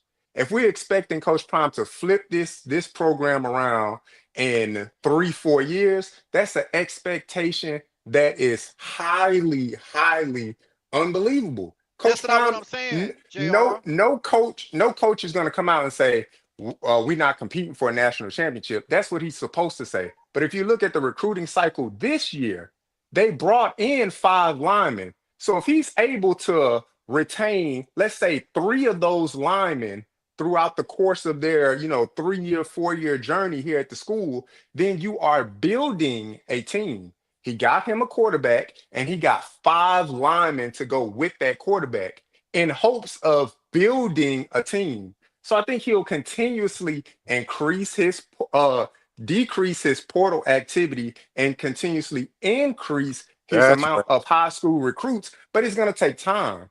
It But let me takes ask you this. time. Yeah, but let me ask you this then. What about getting linemen from La Tech and that and no offense to that. It's just Mhm. that it's saying it's that Well, can I look ULM. at here laughing. Can I yeah, no, ULM. What no. did Can I I sit can I back and answer that? say? Yes, please. But hold on one Can second. I I was answer going that? to say this stuff. But Listen, yes, but I'm gonna say this, Ron, take then I'm gonna back off of it. The okay. other thing is, you lost about 70% of your offense production. You're not gonna have your loss go 40% of your defense of production to include you're not gonna have the DB that can shut down the field like Travis. So even Okay. if you get those things, I'd like for you to talk about how that would how all this goes together. That's what I'm asking you. Okay. Well, let's talk about those guys coming from uh, small schools. When I was in high school, way back in the '70s, the Uh-oh. University of Maryland 1870s. Got it. Go ahead. the Eight. University of Maryland head coach came to my school. The head coach came to my school and said, "Listen, we got word about you late. You come in as I don't know. Now they call it preferred walk on." And he said, "Well, you pay for part of your uh, your first semester, second semester, whatever, and we'll see where we go. And next year we'll be able to give you a scholarship next year." I couldn't go there because we could not afford it. So I had to go to a smaller school that gave me a full scholarship. And however, at the end of went through what I went through there. At the end of the road, I had an opportunity to play at a higher level because of my ability. Now, some of these players, that's where the investigation of, hey, why are you here? If you're a standout player while you're here, then why are you here? Is it some circumstances that drove you to that situation? And I think those are the situations that you can get a good player out of UTSA, uh, Louisiana Monroe, uh, North Dakota State, or Wyoming, or some of the other small schools. That's where you can pick those guys out of Georgia State, stuff like that. You can get those kind of players, but that's where your recruiting department has to do some investigation to say, okay, you're number one in that conference at your position. How did you get there? And you look for that diamond in the rough. Well, how Yeah, can you? Is that sustainable? Because I I mean, no. Listen, this is part of that Mhm. recruitment. That's Duck duct tipping the team. And what the gentleman just I guess it was Jr. was just speaking about, Coach Prime's formula that he spoke about. He's recruiting high school players every year, and as his recruitment begins to stabilize and on the field and on the team, then the portal, what he needs in the portal, will decrease. Well, let me get this off because Well, let me say this. This is Coach Prime's policy. The what he had to do, I think, is different from what he really wants to go. because Coach Prime had to come in and he kind of like had to scrap a team together. And he had to show us that he could do it. And I think he's pretty much done it. But the second go round, when he goes to Rick George, he's like, look, man, I'm looking at Kenny Dillingham, my frat brothers. I'm looking at Matt Rule. These guys are stacking up. In order for me to keep up and to, stay relevant, I need to get some money and start playing with the big boys. If Colorado is like, we can't do it, then where does that leave Coach Prime? Where should he go? Because how long can Coach Prime keep scrapping together a team? Like, can we keep it all the way a buck? Let me take this thing off the screen. I'll put it back in a second because I want us to deal with this.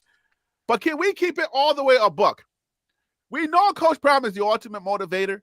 He can do whatever he wants to do when it comes to like raising men. But how long? Do y'all really think, anybody on this panel, keep it 1,000% with me? Do you think Coach Prime can win a national championship? Let me just say, let me bring it down a little bit. Do y'all think Coach Prime can go to the playoffs, win one game? Yes. It's not scrapping sustainable. together the team year after year? Yes. No. And this is the reason why. Because This is the reason why I say this. He's gonna lose a lot of players, and then he's gonna have to replace them. So and I give it to you. I'm gonna let you run with it, JR Boxing. I'm gonna give you one example why I say what I say. If they do not establish the run in 2025, those guys are going to jump in that portal. I'll give you that. That run ain't gonna happen because that O-line, it's cool to get these JUCO. That's why I say it's not sustainable. It's cool to get these half a JUCO guys, but come on now. Come on, Harry. What I'll say is that that's a great example. Play calling aside, Harry's question was, can he get to a college football playoff game by going to the portal? I'll give you two examples. Not just get there and win one. I'll give you examples of teams that got to the college football playoff through the portal. Arizona State, who was number one in the Big 12, right? Or tied for first, or however you want to say it. Arizona State got there through the portal, right? SMU got there through the portal. I'm talking about predominantly players through the portal. These are two teams that got there predominantly through the portal. Now, yes, play calling, play style, all of that stuff that plays a part into it as far as winning the game. But to answer your first question, Harry, can Coach Prime get to the CFB playoff thing and possibly win a game through the portal? Yes, two teams just did that this past year through the portal. Arizona State got most of their team, about 30% of their team through the portal. But to be fair, his question was win the game. His question was win the game, and they didn't win the game. I don't know. I don't follow Arizona State like that, but I'm just giving you an example of teams that have brought up their attrition rate through the portal. Give me one example that won a game. There. Give me one example that won one game. That's yet to be seen. But getting there and then winning comes to play calling. Arizona State was a stone's throw away from beating Texas. Literally, a stone's throw away. Scatterboo put on an amazing performance. Scatterboo came from Sacramento State. Literally, one player almost took down the team. Hell, he won the MVP in a loss. A stone's throw away from beating a powerhouse like Texas. And we all watched the game. So to say that it cannot happen, it can happen. Play calling, all of that. Colorado like Scatterboo. Show me a white ball on Colorado like Scatterboo. Show me anybody that can run the ball like Scatterboo. They had two players, and they didn't get there. All I'm saying is that yes, it looks very unconventional of what we're used to with the conventional style of football, with recruiting and stuff like that. But Colorado is not Ohio State, it's not Michigan, it's not Alabama. The budget is not there. How do you infuse a program with talent? You have to go and look for the talent. And once the talent gets there, you got to coach them up. Only thing you need to do is have play. Because you're afraid of roaches, then how do you do it? We need enough talent. We need enough. If we were dope boys on the block, we need enough corners to run off the other people. That's all we need. All we need to do is win the Big 12 first. Everything else will follow. If we remain a top team in the Big 12, everything else will follow. If you look at the rosters up and down the Big 12, it's not like they litter with 5-star talent. They're not. You look at Kansas State, one of the predominant teams in the Big 12. They're not littered with 5-star talent. They're not. You got some But 4 you know one thing. stars and you got some Let me 3 let me tell you this stars. though. Even though they're not right, there was one thing that I kept saying to people in the off season, and I got a lot of pushback, obviously from people who just they're gonna push back no matter what because whatever. I said the Big 12 is a running conference. I kept saying that. I said Big 12, Colorado has to be able to stop the run. The Big 12 is a running conference. Oh no, we can throw the ball, blah blah blah blah. We threw the ball, and guess what happened? We got stomped by BYU. Colorado refused to run the ball for whatever reason. Let's just say, okay, they didn't have the O-line. To get the O-line, you need the money. To get the money, you need your board of regents to agree to get out of the way for Prime to do what he does. Prime has come out now. A new report comes out, and let me take this off the screen yet. A new report comes out, right, and says, okay, Prime saying, I like every week now there's something new coming out. Somebody has a report. But at least it's coming from legit sources. It's not like some dusty YouTube channel in the corner of of the internet reporting this stuff. This is coming from legit NFL sources. So now Prime is saying he finishes what he starts, right? So this is what I want to ask. I want to ask y'all. If Prime is saying, I'm going to finish what I start, what does that mean? Does that mean he's going to infuse his own money? Ask his kids for more money because Shador paid for some of these NIL deals. Is he going to be funding Colorado's program with his kids or with his own money? And if so, is that sustainable? No, I don't think Shador and obviously they're gonna give back to the university where they just played with these big contracts that they're gonna receive in the NFL. I mean, Shador said it himself. I'm gonna make sure I send some money back. That's Shador. If Travis decide not to send money back, hey, I wouldn't fault him. Like it is what it is. You know what I'm saying? Like you don't have to do that. Coach Prime doesn't have to do that. That's the university's responsibility to find the money. That's why you have these board of regents and all that. That's their responsibility. You paying me to be the football coach. You're not paying me to go out there and find you money. I mean, that's why the special team coach last year got fired. Wasn't he talking to Saudis, talking about bringing in all this different type of money? That's why he got fired. Like, that's not Who your told him? job. Who Your told him to do job that? is, I don't know. I don't know. But obviously, he's not on the staff no more. So maybe he was thinking outside the box and thought like, hey, this seemed like a good way to bring in some money, but he not on the staff no more. So whether somebody told him to do it or he did it on his own merit, he's not on the staff anymore. Let the people in charge, the board of regents, figure out how to do that. Coach Prime is doing the right thing. Let me apply the pressure to the people that make the decisions about the money. You say you want to win. I'm giving you an avenue to win. I'm telling you I need more money. Find me the money. So that's their job. Does this make more sense now why Coach Prime put that stuff out there? So now in my head, I'm thinking, okay, Coach Prime did that to reach out to the regions, to the board of regents, to the people that like maybe to scare them and say, hey, I ain't gotta be here. Y'all can, that 200 mil that y'all just saw come in and y'all was sitting there, doing the dance of David and stuff like that, losing your clothes. Mhm. All of that can go away in a flash of an eye. Okay. Exactly. So the stimulus package I can leave. I Coach can Prime leave. is the stimulus package. Right. He And can leave. y'all can suck it. I'm out of here. Y'all can kick rocks. I'm Exactly. gone. Right. Like if that happens.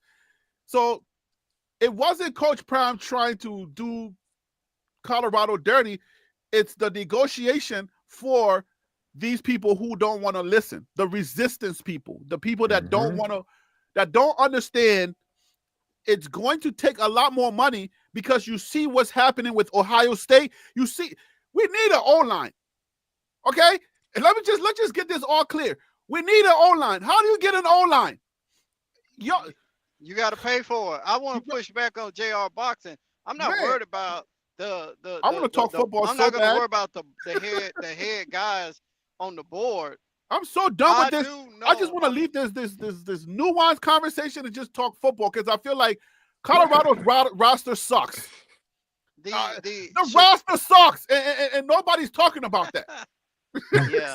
I've been saying it for every time I can say it. I had the opportunity to say it about the O line, but I'm not gonna Bruh, waste too much breath on it. But I do want to say this: if you do not think that there's the family business, and I'm not even just talking about Shador and Shiloh, I'm talking about Bucky as well.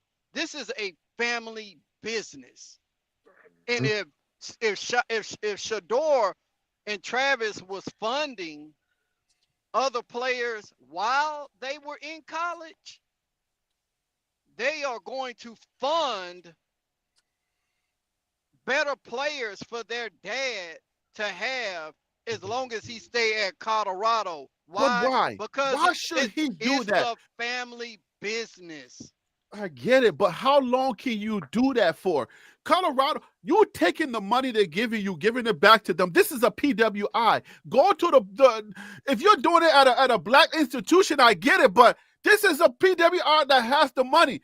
I understand you're trying to hold your dad upright, but you can't do this forever. And You you can't. don't have enough money. Your money ain't long enough to get trenches. What you need the trenches. You're giving it to a bunch of guys that can fly around trying to catch the ball. But if the ball can't get to them because they get to the quarterback first, then you're doing this all in vain. Yeah, if they do it and they're supporting their father, I don't blame them at all. I would do the same thing. If I had the There means has to to be do a that, button in that. I would do it. Yeah, but my but to that is that I'm also about not doing somebody else's job.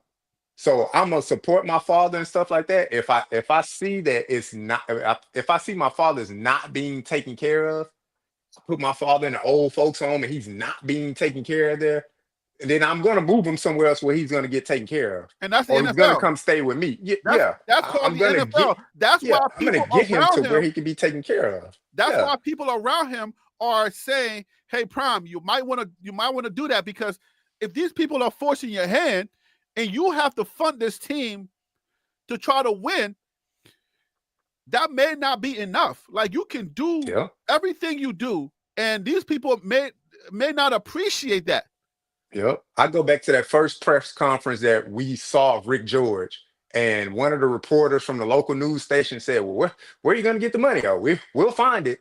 Hey, find Exactly. it. Find the money. I'm Right. giving you my terms. I'm telling you what I need to keep this university afloat with wins. Go find the money." And that is the job of Rick George, to go out there and work that mouthpiece and shake them hands, kiss them babies in the community to get that money back in to the program so they can continuously win. Because I mean, I'm not a blind loyalist. Obviously, you need talent to be successful. But at the same time, on the double standard of it all is that, all right, well, look at Arizona State, look at BYU, look at these other programs. If I'm sitting on the board of regents, I'll be like, look, they winning and they ain't got no 5-star talent or whatever like that, so coach them up better, whatever the case may be. But if you look at, if I'm Coach Prime and I'm siding with Coach Prime, I'm telling the university, you need to find me some more money. So I'm However gonna you do a do it, get video. it done. Somebody help me out, maybe where I need to find or point me to the right information where I can find information for how much money each school in the Big 12 is spending. Because I think we need that in this community. I feel like we need to understand how much Arizona State spend on that that playoff team, right? Are there any other coaches that are infusing money into their program, their own money? There are other coaches that have contracts that are saying, okay, let's say I have a $5 million contract. 2 million of that will go towards the collective. There are other coaches doing that. I think Norvell at Florida State is doing it. And another coach in the not Pac-12. Now I guess it would be Big 12 is doing it now. So there are coaches out there doing it. It's fairly new. So I think we'll see more coaches doing it moving forward. Wait. You're talking about them saying, take some of my budget and let's get some better players. You're saying like they're taking right. So again, if my salary is $5 million from CU, I'll say take $2 million of that $5 million salary and put that towards collective or NIL so we can try to get better players in. Okay, well, go feed the baby. So let's get this information on tape. This season of college football could very well be the last when players aren't paid directly by their schools. Coach Prime and his Coach Prime, when he was introducing the new players, he kind of alleged this. He kind of talked about this, that if these guys, some of them made, they're messing with their money, because now you're getting a check. Now, if you make the team, if you make that 105 team, according to JR Boxing, I'm about to call him JR Smith, 105, 105, you get a check. Like, you're getting paid. You are now an employee of the university, and you're going to be getting paid. If the House, versus NCAA settlement is approved in April. Okay, so this is coming in April. The revenue sharing era in college sports could begin in July 2025. From hiring salary cap managers to purchasing GM software, here's how schools are preparing for the House versus NCAA settlement. Oh, okay. So it was right there. Phil, I want to thank you so much for this information. Schools are scrambling to prepare for the NCAA revenue sharing era. So at the end of October, the NCAA distributed a 2.5-page question and answer to Division I schools about an up-and-coming policy. Despite the massive implication, it was remarkably brief. The document outlined details of the landmark House versus NCAA settlement proposal, which will allow D1 schools to pay college athletes for the first time in history.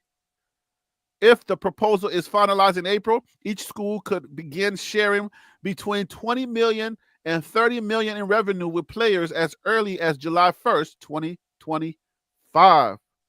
And it says schools are not required to participate, but if they do, they have to provide revenue sharing dollars to all the athletes in their departments. Mm-hmm. That's major.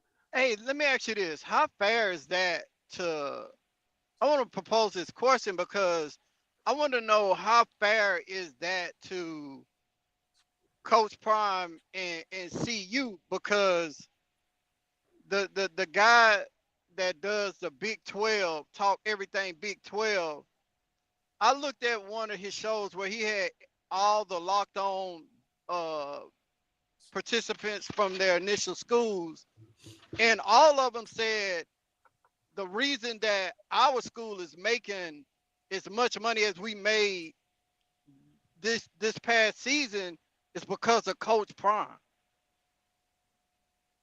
But now they want to split it. The school initially is not going to make that type of money if it's not for Prime. So do y'all feel like that and Coach Prime? Say that again. Say your question one more time. The guy who covers Big 12. He No, I said all the ask your question one more time. You said, do y'all feel like what? Yes, the profit sharing. Do y'all feel like it's fair to CU and Coach Prime when Coach Prime is the one generating more dollars for other universities? So the profit sharing is mainly going up because of Coach Prime and Coach Prime only. I'm not sure I understand. Let somebody stadium. Whoever understands can your answer, because I'm not sure I understand. I don't follow. Yeah, I would have to read more of the article, because to my understanding, I believe it's $20 million per school, $20 to $30 million per school. Now, if it's $20 to $30 million per conference, and you gotta divide that by 16 teams, then yeah, you're looking at like what, 1.7 million or something like that dollars or something like that. So that's nothing. So I don't know what they plan on doing with that. To my understanding, I believe it to be 20 million per school. So if Colorado is getting $20 million in profit share for the university then decides how they want to divvy up that money to all of the athletic programs. That's to my understanding. Title IX. Don't forget about Title IX. You got to make sure the women get their money and the non-revenue sharing sports get their money. So that's where a lot of that money goes to. So you're right about that. Yeah. So so Title IX decides like, okay, well, the football program, largest program, they generate this much money. It's going to cost this much money. So if CU gets 20 million and they want to dedicate 15 million to the football program and the other 5 million goes to the other athletic departments there, then that's how they spend their 20 million. But if it's 20 million to a conference and they're splitting it between 16 teams, then yeah, that's pennies. Like what 1.6 million to thank you for the 1.7, 1.6 million. What the heck I'm supposed to do with this? Like, Hey, but there's a wrinkle, just to kind of pivot a little bit from that. There's a wrinkle in this conversation that we're having, because when Coach Prime went to Rick George, Coach Prime says to pay coaches in NIL endeavors. So Coach Prime can't afford to pay his coaches. yeah, that's the thing. They need to increase the pay for the coordinators and all of the other support staff personnel as well. Right, because he wants to get, man, it's like your hands are so tied, like you don't see this. Like we don't see behind the scenes, but it's like, okay, the fan base is expecting this. Now we went 9-4. Everybody's like, they're thirsty for that championship. We were right there. We were tied for number one. Okay. If Houston stopped hating and they win their game, we're in there. Okay. We didn't get there because Houston's a hater. They could have beat BYU when they were down. All they had to do was just score a little bit more points. Anyways, that's neither here nor there. I know. But when you look at it at the end of the day, the fan base are thirsty for that Big 12 championship and possibly making the playoffs. You need to now get better coaches, and you need to now get better players. But you can't afford to do that. And yet the expectations remain the same. How you do that? Yeah, that's an interesting question. You can't do that, Harry. You can't do that. And I've seen a document that I don't know if it was a proposal or it was something to do with Rick George, where they were proposing $10 million for the head coach of CU, $2 million for the athletic director. For the football defensive coordinator, and $2 million for the football offensive coordinator, along with various other items on there. And I forget what the total was for the football program. So it did not include the NIL or the collective at all, from what I saw, what I can remember. So, if that's something that Coach Prime, I don't know how much the defense or the offensive coordinators are getting paid now, but I would think that $2 million for each of them is pretty significant for 2025. Yeah, I want to say Rob Livingston, he came in at like 1 point something, like on that first contract he got signed. It's time to It's like- renegotiate. Yeah, it was like 1 point something a year, 1 point something million. Because even the offensive coordinator last year, I forget his name, but he got like $1 million. Sean Lewis. Yeah, Sean Lewis, he got $1 million. So so everyone has increased, and if Coach Prime is getting 5.1 or 4.9 now, he's getting roughly $6 million because of incentives. Okay, well, this is base salary. Well, you're talking base then, yeah. Yeah, so that's an increase, 10 million. So I'm hoping that anywhere from 10 to 15 million that they can settle on that, and along with the collective and NIL, because we definitely need trench players, and we're talking about the money. It's their decision, Harry and the panel. It's their decision. The amount of money that Ohio State pays, they can afford it. It's just whether they decide to allow the football program to spend that money in the NIL era. And the Coach Prime's philosophy is totally against NIL and paying the players. His personal philosophy is don't chase the bag, chase the game. The game will allow you to get the bag, and that's his philosophy. Yeah, However, but I he mean, has to play. catchphrases are different from reality. You know what I'm saying? Well, Catchphrases yeah, are. that's what I'm saying. But he has to play in this realistic situation of, hey, you have to pay to play to compete. You have to pay to compete That's at a the high name of the level. game. Hey, Yep. Hey, let's end with can this I ask question. y'all a question? Oh, okay, go Okay, ahead. Tim, you go with your question, and I got a final question for us to end the show with.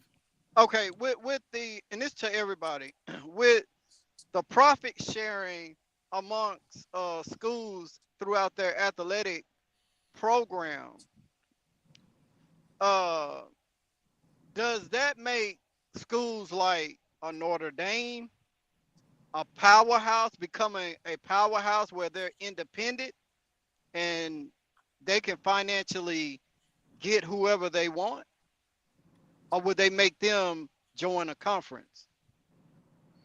Well, currently Notre Dame does not have to abide by the restrictions of the NCAA because they're independent and the restrictions they put on each conference. No, If they want they're to spend still $50 under the million, NCAA umbrella. They're still under the NCAA umbrella. They just yeah, they don't if have they a want to conference, but they still have to follow rules. if they want to spend $50 million on their football program, they can do that. That's true.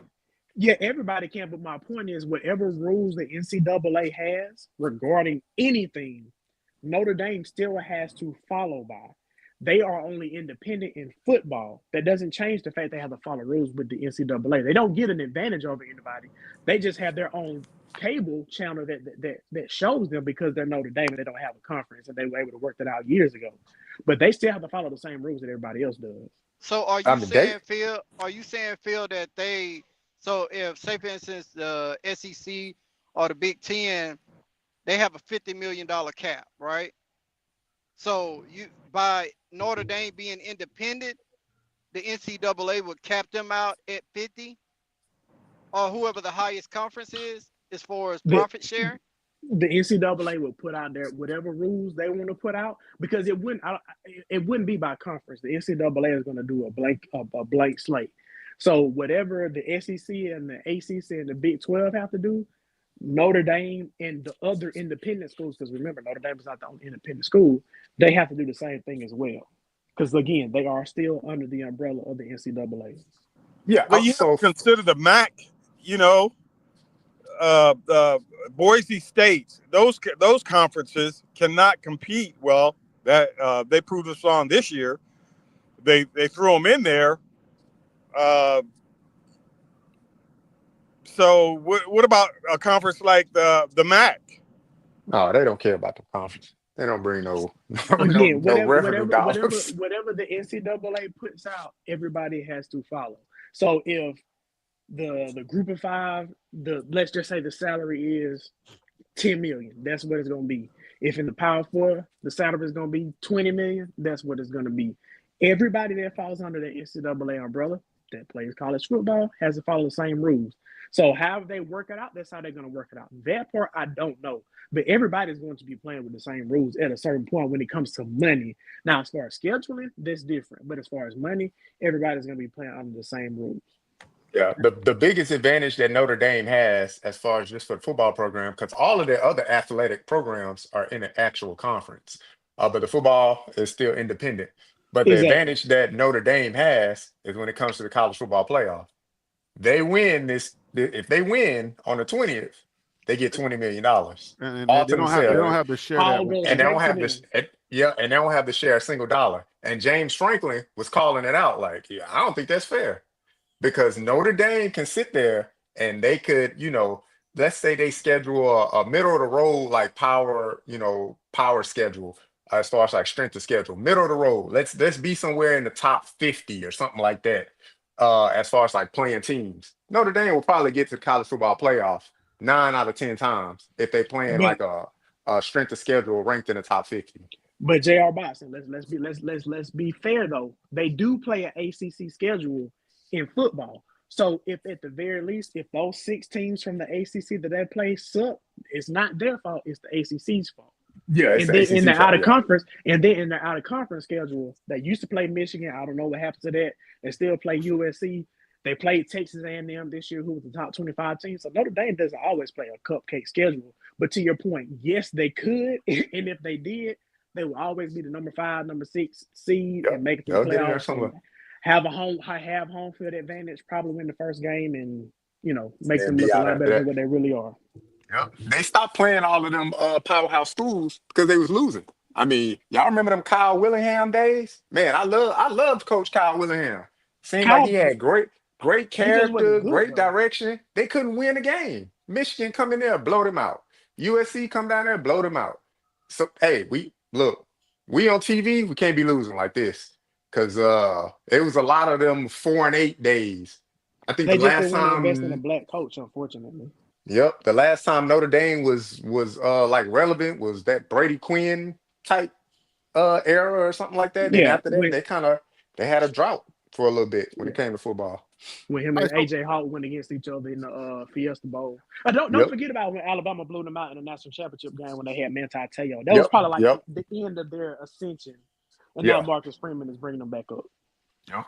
so final question, guys. Let's get up out of here. Final question. What is the likelihood of Colorado making the Big 12 championship with this current roster? And also think about it. I know that we're all waiting for the playoffs to be over. What is also the likelihood of Colorado getting players from any of these playoff teams? Is that even a possibility? Are we just waiting, chasing fool's gold, or are there anybody out there that Colorado can get to make a difference right now? There's nobody on the championship team right now that is a starter that is going to leave their team and go to Colorado. Full stop. Yeah. Are you hating, or what do you? I'm joking. No, I said Hey, I said listen. Colorado because we're I talking concur. about Colorado. But if this channel was about Colorado State, if it was about Indiana, if it was about Purdue, Northwestern, I say the exact same thing. Same thing. Yeah. So the first question, I want an answer. JR Boxing. I'll say what we have on the roster now. Keep it 100, please. 1,000, please. I don't want to hear no friendly Colorado answer. I don't care. Man, I don't care about those primates. They already hate me, so I don't care no more. I already had the response queued up to be like, yeah, I need to see more, blah, blah, blah. It's still early. But since you put me on the spot, Harry, I'm gonna give you an honest answer. Right now, no. I don't think we have enough, but that remains to be seen.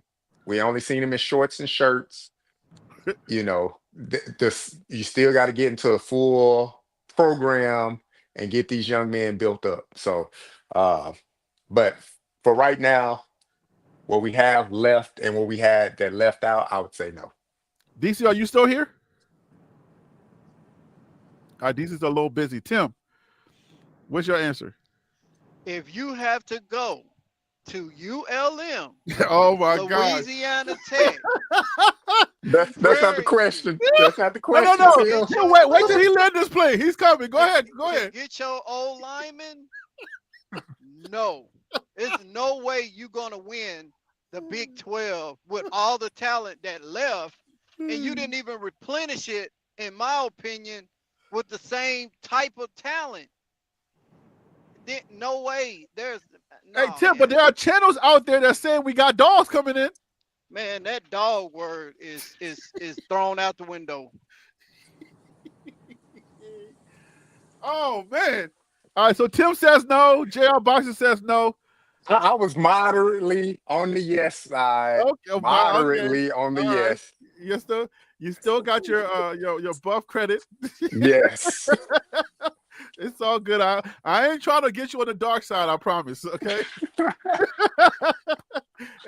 It's real dark over here, and it gets ugly over here. But all right. Phil, should I even ask you? Come on now. I already know your answer, but try. I mean, no, I don't. But I do think Deion is building a successful program, and it could get there. I just don't think this year is going to be the year. You just want Chantel to give you a pat on the back. What are you talking? What? No, I mean, unfortunately, I think this year is going to be the year that is going to determine whether or not recruits actually believe in Colorado, because Shador is not there, Travis is not there, the glitz and glamour as far as the players are not there anymore. So now you're going to just get to see who just straight up can play football flat out, right? And if Colorado can be successful, I think you're going to see more high school and college guys be bought in. But just as of right now, based off of what they lost and what they brought in and what they still have, I don't think he can do it. But are we going to say that every year based on this? No, whole we're not. conversation? I'm going to say it based off of. My answer is going to be based off of the evidence that each year provides me, and based off of what I have been provided right now. That is my answer. That answer could very well change. Hypothetically, let's just say the whole Ohio State offensive team transfers to Colorado, and their whole defensive team transfers to Colorado. My pick is going to change before the season starts. But right now, this is not a championship conference or national championship team. Maybe not even Power 4 championship.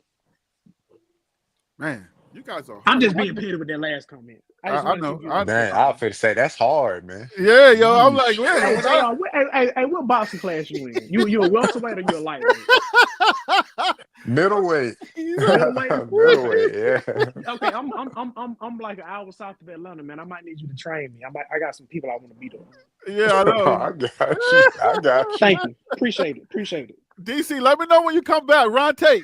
I'm here. Oh, DC's here. Okay, DC. Was that DC or was that Ron? That was DC. Who said I'm DC. here? Yes, I'm here. This okay. is DC. I'm here. Yeah. So does Colorado have the roster to go to the Big 12 championship? They do have a roster that can make the Big 12 championship. Okay, how do you navigate what they have now versus what's in that Big 12? And I know I ain't made those videos yet, but man, the teams, if you rank the teams right now, you are going to be wrong. I promise you. Anyways, go ahead, DC. So you asked me, could they? Yes. Will they? With the roster with the leftovers and the addition, you believe they can make the Big 12 championship? Wow, this is different. It's possible. It's possible. It is possible. Okay, let me hear you. Let me tell you why. Now, if you ask me my level of probability, that's a whole different ballgame. But you're speaking too much English for me. I'm Liberian. Please break it down. So at the end of the day, is because of the fact that they have a quarterback they're getting that can actually run and make some throws that can get them, at least in the ballpark. I think the only downside is, again, losing the number of offense, the offensive production, and then not having that DB that can shut down the field. Now, I'm gonna be honest with you. I think it's a 10% chance that they can make it to the championship game, let alone win it, because you got to gel all those pieces together. But they can make it. That's high praise from DC. 10% chance? DC, I'm shocked. I am shocked. He gave him a percentage. But I don't know if DC just did a Houdini move, because I don't know. I know. Did DC, you tell me how? He being for real. Because the mobile, he is emphasizing the mobile quarterback, and you saw how Shador was able to get rushing touchdowns, while the defense was able to go out and try to guard the receivers, as well as some of that RPO stuff that Shador missed out on. It makes sense. I'll give you an example, though. Let's talk about that real quick. When Kansas got hot with Jalen Daniels, that's a prime example of if they can get hot and have it where he's making solid passes, which this guy can pass and he can run. That's it, because he's not going to sit back there like Shador. So the thing is that you won't be sitting there facing like and Jerry, you understand that thing is that I'd rather face 3rd and 4 because you threw the ball away versus 3rd and 14. And then I got to look for Travis. Then I got to wait for Travis to get open. That's why I'm saying they can win. I don't anticipate it, but it's possible. Hey, so what his comps, college football comps? Who we talking about? Caden Salton, right? I'm sure that's what you're saying. Mm-hmm. What are his comps for from the college football ranks, not NFL? K-State quarterback. A faster Will Howard. Oh, so you talking about? Oh man, y'all give him faster Will Howard. No, I'm talking about the K-State quarterback, Avery Johnson. Those I Avery think Johnson he's a better and Will passer Howard than can come Avery from Johnson. K-State. But exactly, but I think he's a better passer than Avery Johnson. That's why I say Will Howard. Will Howard is a guy that can move around a little bit, but is not going to always use his legs. But he's Leonard bigger is though, a guy right? that's He's gonna bigger, use so his he's legs harder all the to calm time. down. Yeah, I give y'all he a good comp. looks more sturdy than Salter does. He looks, but I don't know, like, you know, I don't know what the measurements are. Yeah. His playing style remind me of the old quarterback from West Virginia, Pat White. That's a good comp for me. Like How far remembering back are you going? Pat White was, I want to say like maybe 2000, Like 07, 08, 06, yeah, 08, something like that. Man, bring it a little 2009. further. Bring it closer so we can relate. I mean, if you type in Pat White YouTube, you gonna see them clips. No, Pat White. I'm saying Hey, like how about this? somebody recent that we can Brissett. relate to. Jacory Brissett. How about that? If y'all don't know him for the Patriots, black He quarterback. went to the can move around a NFL. little Those bit. are one of the rules. You can't use the NFL. Jacoby Brissett. But he don't do it like played college that. football at North Carolina State and was. Wait, I'm telling did all of them eventually play college football? I mean, Yeah. NFL, I would say Avery Johnson, maybe a tenth of a second slower. So Caden Salter is slower. He got a better arm than Avery Johnson. Right, he has a actually better swing that arm. ball. He may not be as fast as Avery Johnson, but he is quick and he is fast, but maybe not as fast as Avery Johnson. But he does have a better arm. I got one. Haynes King, the quarterback at Georgia Tech. He's more like him. He can move around. He's not going to kill you with his arm, not going to kill you with his legs, but he's good enough to do a little bit of both. I think that's who he is. And I think What he's about good enough the for Colorado to win quarterback? games. What about the quarterback from for Arizona? For The kid Fila? that came. For Fila. You talking about Noah Fafita, Arizona or Arizona State? The NFL team, the one that came from Allen, Texas. Oh, these guys don't know how Oh, to follow Kyler rules. Murray. No. He No. ain't, Nah, he's not a Kyler Murray He type. ain't Kyler He not Murray, Kyler Murray? No, Nah. not at all. I'm sorry, Tim. I can't give you that one. Oh, Kyler okay. Murray explosive speed. And Caden he Salter is- has very Kyler good Murray speed. has a good arm. He has good accuracy. That's a good question. Harry. Okay, I'll but have to do we're some not more talking about research. NFL QBs though. We're not doing the Well, I NFL said, comp. can He y'all said stay away college from the QB. daggone NFL? Like y'all can't follow basic instructions.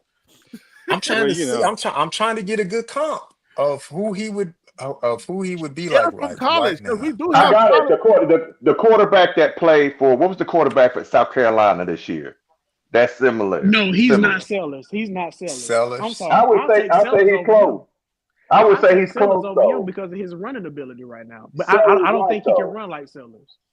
I think, but what I'm saying is that if we're looking for comparable, that probably is one I would say that can meet that and can shift the game. That's why I can't count Colorado completely. I think it's low, but still, you got a running quarterback that can make the throws. Check this out, Harry, and we've talked about this. That the national championship game does not have all-star quarterbacks. They got serviceable quarterbacks that can get you plays, even with their legs. The Final Four did. So you don't have to have these world beaters like Shador top one draft, top 2 or 3. You got to have serviceable people. And I think Salter is serviceable. Look, the Texas Truth said Jalen Milroe, so that's the correct answer. So that's what we got to go with. So let's. That's a Texas lie. That is a Texas lie. Yeah, No, I don't he know. is not. Yeah, Jalen No. Milroe, you pushing you pushing it. Jalen Miro is a powerful runner. Yeah, But like I don't know. he got wheels. I think Jalen Miro had got more wheels than Salter. Yeah, but I'm thinking more like I can see Lamar Jackson with Jalen Milroe than Salter. Nah, I don't see. Hey, I don't see but Jalen Milroe. real quick, shout out to J27 and the Texas Truth. Yeah, it's only 40 people watching the chat, and y'all are 2 of the 40. So I appreciate y'all. Okay, I have no idea what that meant. What about Riley Leonard from Notre Dame? Riley Leonard uses legs a lot, you know, and he can drive the ball down the field. You know, that's a good comp right there. What about Riley Leonard. BYU's quarterback? Or BYU. I think he's faster than BYU quarterback. But I can see that. BYU quarterback is very serviceable. Okay, final question, and I gotta go. Where do Hey, you put? Ron Tate gets to answer a question, doesn't he? I'm sorry. Go ahead, Ron. You were already talking. I'm sorry. I didn't call on you. My Oh bad. my gosh, what was the question? I forgot the question. Now I'm Okay, old, man. see, that's your fault. You're too old. So let's just move on since you're old. Let's go on. Let's He go. get crack at the first question. This last question. I know. Hey, DC, you got to stop, man. My Cash App is running low, man. I can't keep sending you that money. Hey, look. Do you see? Okay, I don't know if did you answer the question about do you see Colorado getting to the Big 12 championship? I didn't get a chance to answer. No, I didn't. Okay, go ahead. Yes, I can. Please, I would love to hear your answer. I feel right now like 2023. I really do. It's kind of everything's kind of up in the air, and wow. It really boils down to that offensive coordinator. If they don't get creative with their run scheme, I don't care who we bring in to block. It's not going to work if they do that same bull crap they did last year. And I appreciate DC with the 10%, but I'm struggling here trying to get us to win 6 games in my head. Yeah, guys. I hate to be the bearer of bad news. DC, do you remember when you said this schedule was a light schedule? Yeah, I changed my mind big time, man. That's a beast. This schedule is not a light schedule for Colorado, man. It's a setup, man. They're trying to kill us. It's you know what happens? Like, you got to go into the future when you're doing this type of thing. I know they do it like years in advance, but when you're doing this type of thing, man, you can't do it from the I guess from the guys of prior years, because if they did bad last year, look what happened to the Big 12. They got a 3-game buzzsaw they got to go through, which is what is that? Arizona State, BYU, and Iowa State. Whoo! Yo, look, I'm afraid of the first game. Did y'all see that linebacker from Georgia Tech? He looked like one of those Georges. I was like, yo, Colorado's in trouble. We lost all of our linebackers. Our entire linebackers room is gone.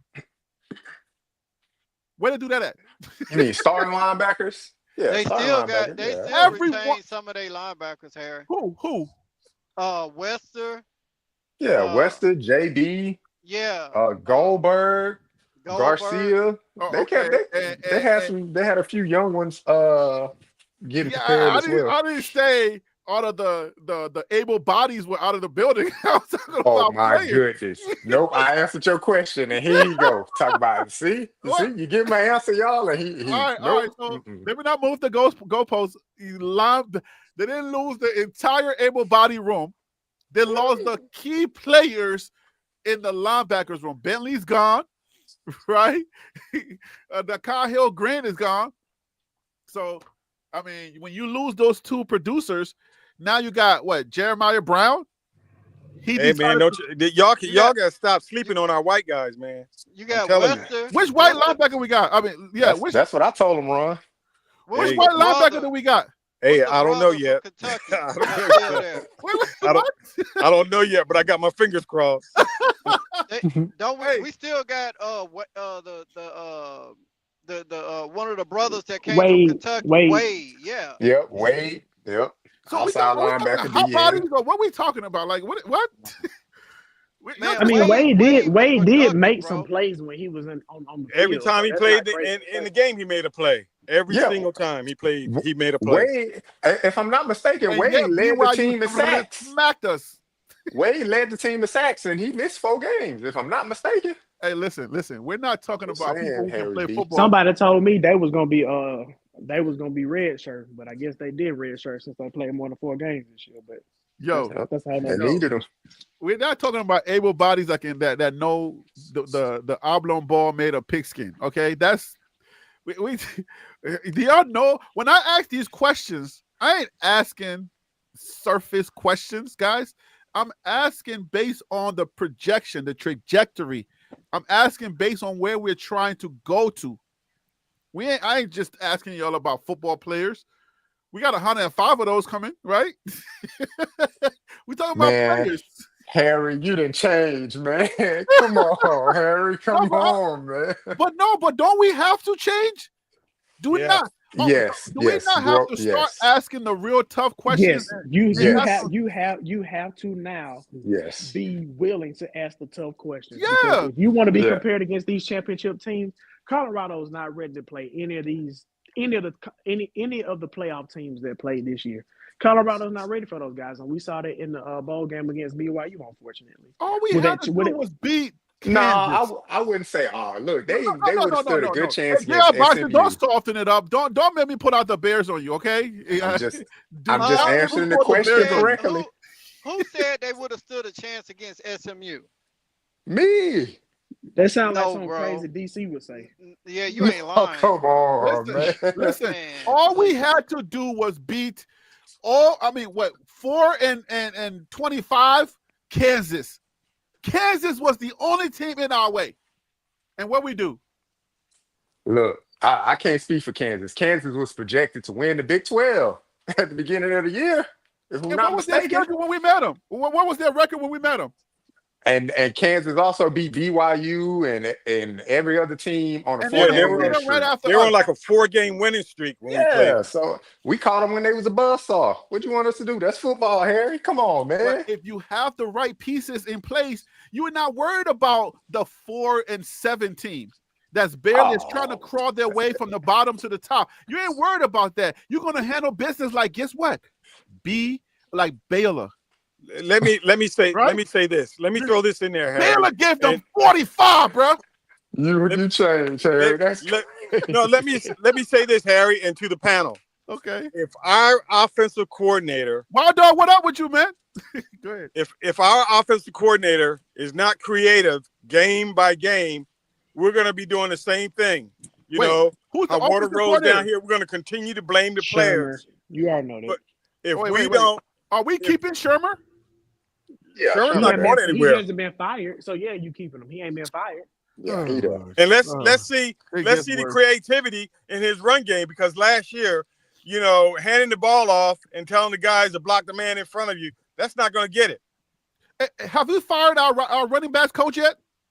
No, I think he left. He had Coach Flea. I think he had some Yeah, he health had some issues. health issues. Yeah, But he the had to but take the, care of the them health running issues. back, the assistant running back coach that they got in here now, He's the say guy, huh?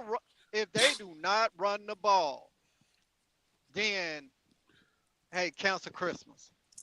But Yeah. Because shouldn't he okay should in be that the case, then head shouldn't the coach. running backs coach and the offensive lineman coach be on the same page? If y'all are saying that Colorado should be running the ball more, then shouldn't the offensive line coach and the running backs coach have a good relationship? Offensive Because line coach, the running back coach, offensive line, and the offensive coordinator. They all have because to be in sync. the They offensive all line have to got to be in step sync. up. Don't the whole team should be in sync? Yes, Am I but we're just talking about the offense right now. Okay. We're just talking about We're different believing that levels of Livingston is synergy, going to get the different levels of defense synergy. where they need to be once he figure out who they are. What's the, And you know, once he figures that out, he's gonna get the defense where they need to be. But it's the offense that we were screaming over and over and over throughout the game. Run the ball. Harry B almost had an aneurysm one game, screaming, "We need to run the freaking ball!" And I'm hey, telling you, if they don't get creative, like BYU, like Kansas, like North Dakota State, like those teams that Like whipped out Georgia Tech. Georgia Tech. I mean, I'm telling you, we gotta have to be creative. We can't just, but you know, what is giving you draw a straight confidence that line to something's the going to guy in change? front of you and say, "Hey, go block him." You know, we have to have a Ronte, scheme to Ronte, run the I know ball. you want to finish your thought, which is you already made your thought 10 seconds ago. Oh, I'm sorry. What's making you feel or give you any inkling of confidence that any of what they did in 2024 is going to change? Don't nobody want to say it. I'll say it. I'll say Shador it. ain't there. Shador ain't there, so they got to He change. said it. He said it. It's not gonna change. They're a passing team. Well, They're there's gonna one throw- honest person on this panel. They're gonna throw the ball. They built on passing, and that's why he got Juju. He's not a runner. 17-year-old to run our offense, and we're hoping that he starts. That's trouble. Look, I'll tell you this. We haven't seen one running back hit the portal. Now, all of them young men in that running back room probably had every reason to hit the portal, whether it be touches, whatever the case may be. I truly believe that Coach Prime has probably spoken to them. Hey, I know there's probably an issue with touches last year. You're gonna get all the touches and more this upcoming year. You a Get thoughtful yourself man. ready. I like you, Get your JR Ain't body Boxer. no ready. Get your disability point mind though. ready. Get your this ready. And then I'm telling you, go look at Tommy Robinson. Look at his coaching pedigree. Look at those years when he's at those universities. Go back, do a little research chat panel, and see what running backs he had under him when he was a running back coach. So why is he the assistant? He, Okay, no. Hold on, JR Boxing. I don't But know. if that's the case, then let's do the research. Who was the head coach that he was under? Who was the offensive coordinator that he was under? Because if you're the running back coach, yeah, you're coaching the running backs, but you don't have as much a pull as the offense coordinator and the head coach does when it comes to calling plays. So while he can produce great running backs, that doesn't always equate to Colorado actually running the Why are ball. you always trying to pick That at Deion? Why don't that's you just leave Deion that's alone for one show, man? Leave No, that I is like Deion JR alone. Boxing, so I want to verbally spar with him. I that like how he, Yeah, you're a that's very a thoughtful guy, JR Boxing. I just gotta say that publicly, bro. I like the way you I think. appreciate that. A very great assessment. You are absolutely correct. The offensive coordinators, everything got to be in sync, like Harry mentioned. Harry was like, "Man, don't they got to be in sync?" He posed that Right. question to Ron Tate. I'm But crazy, right? But come on now. what I will say is that uh, the opportunities for the running backs will be there, and you still need a coach to coach them. They need to learn how to press the hole, read the defenders, block when it comes to pass blocking. All of those things come in a part of a well-rounded running back. So my eyes on each one of those running backs.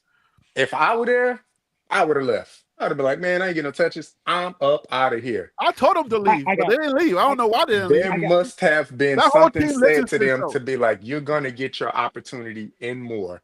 Trust I and got believe.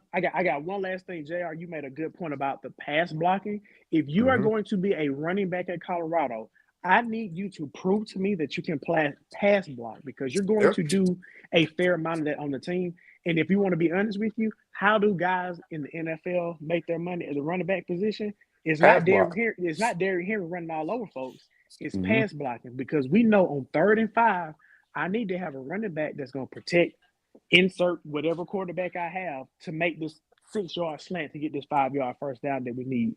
So yeah, that's a good point as well. So his coaching can help, but I'm just concerned if his coaching is going to influence the play calling. Play calling. Yeah, Yo, look, who low key like Caitlin Salter more than Shador? Raise your hand. nah, I ain't doing that, Harry. Come on, man. Y'all Nah, know you're right. Y'all I ain't know letting you're you get out away there with that. like, man, with those concrete. Hey, people- Harry, you pushing it.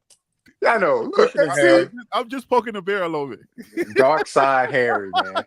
Look, what the strength and conditioning coach say, Andrew Swayze? We gonna run the doggone ball. That's the strength and conditioning coach said that Some during people his be first lying. introduction. Those are cappers. Hey, that's what he said. So, hey, We I'm get sure all he of met these with Coach promises. Prime. We get all of these promises in the preseason, all these sermons, and then when we go to the season, as the second they get into trouble, guess what happens? Oh, we're throwing again. That's that's a bold statement to come out your first introduction to the team and say, I don't care what's gonna happen. We gonna run the ball. He must have had that conversation with Coach Prime. Coach Prime probably said, look, I need to Yeah, get my line ready. bruh. Pushback. We can't He's not saying we're actually going to run the ball. He's just saying we're gonna be physical. Let's be honest. Let's read between the lines. And We know what he's actually those guys saying. everybody be That's what acting he's for the really cameras saying. too. Everybody, do you realize that these guys, when they come on there, Big facts. Big as soon as they look to the side and see that camera, then all of a sudden their energy rises up and they try to play to the world, or the world is watching. So I got to say something very astute. So hey, y'all better get up. Y'all better make sure y'all get ready. Like, come on now, bro. Like, stop playing with me. Anyways, final thoughts. Let's get up out of here. I'm just listen, man. I'm poking the bear. I'm poking the bear a little bit for the show. Please forgive me, all your primates. I know y'all love me. Y'all love to hear good prime stuff. It's gonna be a little tough this year. I ain't gonna lie. Well, Harry, what do you think, Harry? Do you think they're gonna make the Big 12 championship, or hell what's no? your view? Wait, did I just say that out loud? Make the You Big 12 changed, Harry. championship. What? You changed, Harry. No, That's Harry's crazy, supposed to say, man. at this current juncture, I have questions that currently cause it to prevent me from saying yes, that Colorado will be in the Big 12 championship game. Just say it that way. Just throw out some political BS. I'm not a political guy. I'm the one that I love for people to hate me now. And there's energy. Did you realize there's the energy that you get when people are hating on you, like in your face? Nah, I love that energy. I'm sorry. I'm staying on the dark side. Well, listen, I'm starting to think about some of the things that DC said now. I mean, that really makes a difference. I mean, even having a DC quarterback. is starting to sound like a guru. No, I'm not saying that. I'm just saying that, I paid him good money to make those comments. So I'm going to have to side with him a little bit. Yeah, I'm just going to put it up, real on the slide real quick, just so y'all understand. Like this season coming up, it ain't going to be an easy season for Colorado. This is going to be a tough one for Colorado because some of us that know. And if you are an avid reader like Phil and those guys that like they're sending me research almost every day, like it's what's happening in the background when everybody's quiet with these teams. You got to read some of these articles and you got to see some of the people that they're getting, and their bag is heavy. So Colorado is going to have a tough time, guys. I'm thinking there's going to be a regression, but I don't know fully yet. I got to see the entire roster. I don't see them making any moves. I don't see any moves. Like you see moves. Okay, let me back up because I know JR is going to get me. They're making moves, but they're not making moves to where they want to go. Does that make sense? The moves that they're making is not going to equate to where they're going to grow. Coach Prime is going to have to become like a third guru. Like his motivational skills is going to have to do leaps and bounds to get these guys to play above their level 4 times. Harry, you're focusing on the players again. I'm telling you, and I don't care what level they focus on. If their scheme is not going to help them, but the opposite could be said about the other side too. If the level and the schemes go up, but you don't have the players to execute, then says who? Says you what? Right? You have a better chance. Be about schemes. No, it's going to be. If you have a great scheme, coming together. Ronte, hold on. It takes 2 forces coming together to gel to make it happen because we know the Prime. On the Dan Snyder teams when Dan Snyder paid everybody, right? He paid for Prime. He paid for all of the top players when they were about to like age out, and he thought he was going to win. You can't just do that. So, yes, I hear what you're saying. If the scheme gets better, you're going to need the players to execute because Prime only got 8 toes. He ain't going to go out there and play. You feel me? Like, so it's we need to have synergy. That's a word that we haven't used in a long time. We have to have synergy. There has to be complementary football that's played. It can't be, let's just fix this side. It's like telling your wife, hey, if you just fix you, then I ain't got to worry about it. No, we both got problems. You feel me? Final thoughts, JR Boxer. You start, please. Let's go. Final thoughts, man. I'll just give it to the men on the panel. Harry B, salute to you, man. The growth of the channel, man. Been following you for a while. So 2025, that will continue. And I just like the jousting and the information exchange between grown men on the panel, having a civilized conversation, talking about sports. So I appreciate that, fellas. And y'all have a blessed MLK weekend. Salute to you, man. Appreciate that. Tim Smith, you still here, my guy? Tim is probably driving to work or he's doing something, but it takes him a little bit to click on that button, that unmute button. Phil So Real, if you still here, you're not breastfeeding the baby. That's not my job. That's her job. Oh, okay, good. That's what she's doing right now. Hey, but listen, man. Hey, man, I enjoyed the show. Hope you all have a wonderful weekend. Hey, listen, all of us seem to enjoy college football, or at the very least seem to enjoy coming out here hating on Harry B and the rest of the people on the panel. So Monday night during the college football national championship game, just sit back and enjoy it because after Monday night starts, insert however many more days until we have more college football. So let's enjoy it while we can. Monday night is going to be the end of the road. It's been a heck of a season, Harry. I appreciate it. To the panel, I appreciate it. It's been great. It's been a fun year. Thank you all, and I'm looking forward to closing out this year with a bang on Monday. Hey man, stop all this doomsday talk that you're talking. Okay, it ain't over yet. We still got drama to talk about. We The still got a whole season is lot of over crazy. with, but the drama don't end. The season is over with, but the drama don't end. Trust and believe. Well, yeah, there's always going to be drama to talk about. DC, if you're not making music, please give me your final thoughts so we can get up out of here. And I was trying to make sure my guitar was good to go, Hey, so I get to work right after this. Yeah. I'm looking forward to seeing what college. Truth be told, now I can actually see. I want to see what Coach Prime does going into next season. The moves I'm seeing, they're decent. They're moves to keep them competitive. So I want to see how they pan out. But year 3 is when we're gonna really find out because the Louis luggage is gone. Right now, we probably got a couple of Samsonites, which is all right. You can still take your stuff in that. You That's got good a couple of quality. you got a couple of duffel bags. You know, JR, you can stick anything in that, and they don't rip. So I'm all right with that. But we're gonna find out what life is outside of the Louis. That's 2026 season. Life without the Louis. How we got JSU at a PWI? What's going on here? What the heck kind of duct tape black PWI? We about to start calling Colorado. At least I ain't say he got everything in a Walmart bag or a trash bag. Oh, Lord. Hey, That would have been bad. Hey, I know Yeah. folks that put Plastic stuff bags in in the New York Crown Royal anymore. bag. What'd you say? What you said?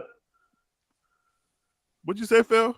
No, I said folks put stuff in Crown Royal bags too. So we got a lot of different options for the poor out here. Y'all got the good bag in the South, man. Like the paper bags we're using over here, them things are getting ripped easy. They need to bring back plastic bags. Stop playing. Ron Tate, final thoughts, please. Hey, listen, I'm hoping that our starting quarterback really has the effect on the opposing defense that we're really not anticipating right now. I'm thinking that once again that if our offensive coordinator is creative, I think it will really help the team tremendously if we want to be competitive this year. Ron, I'm sorry, you're gonna be disappointed, bro.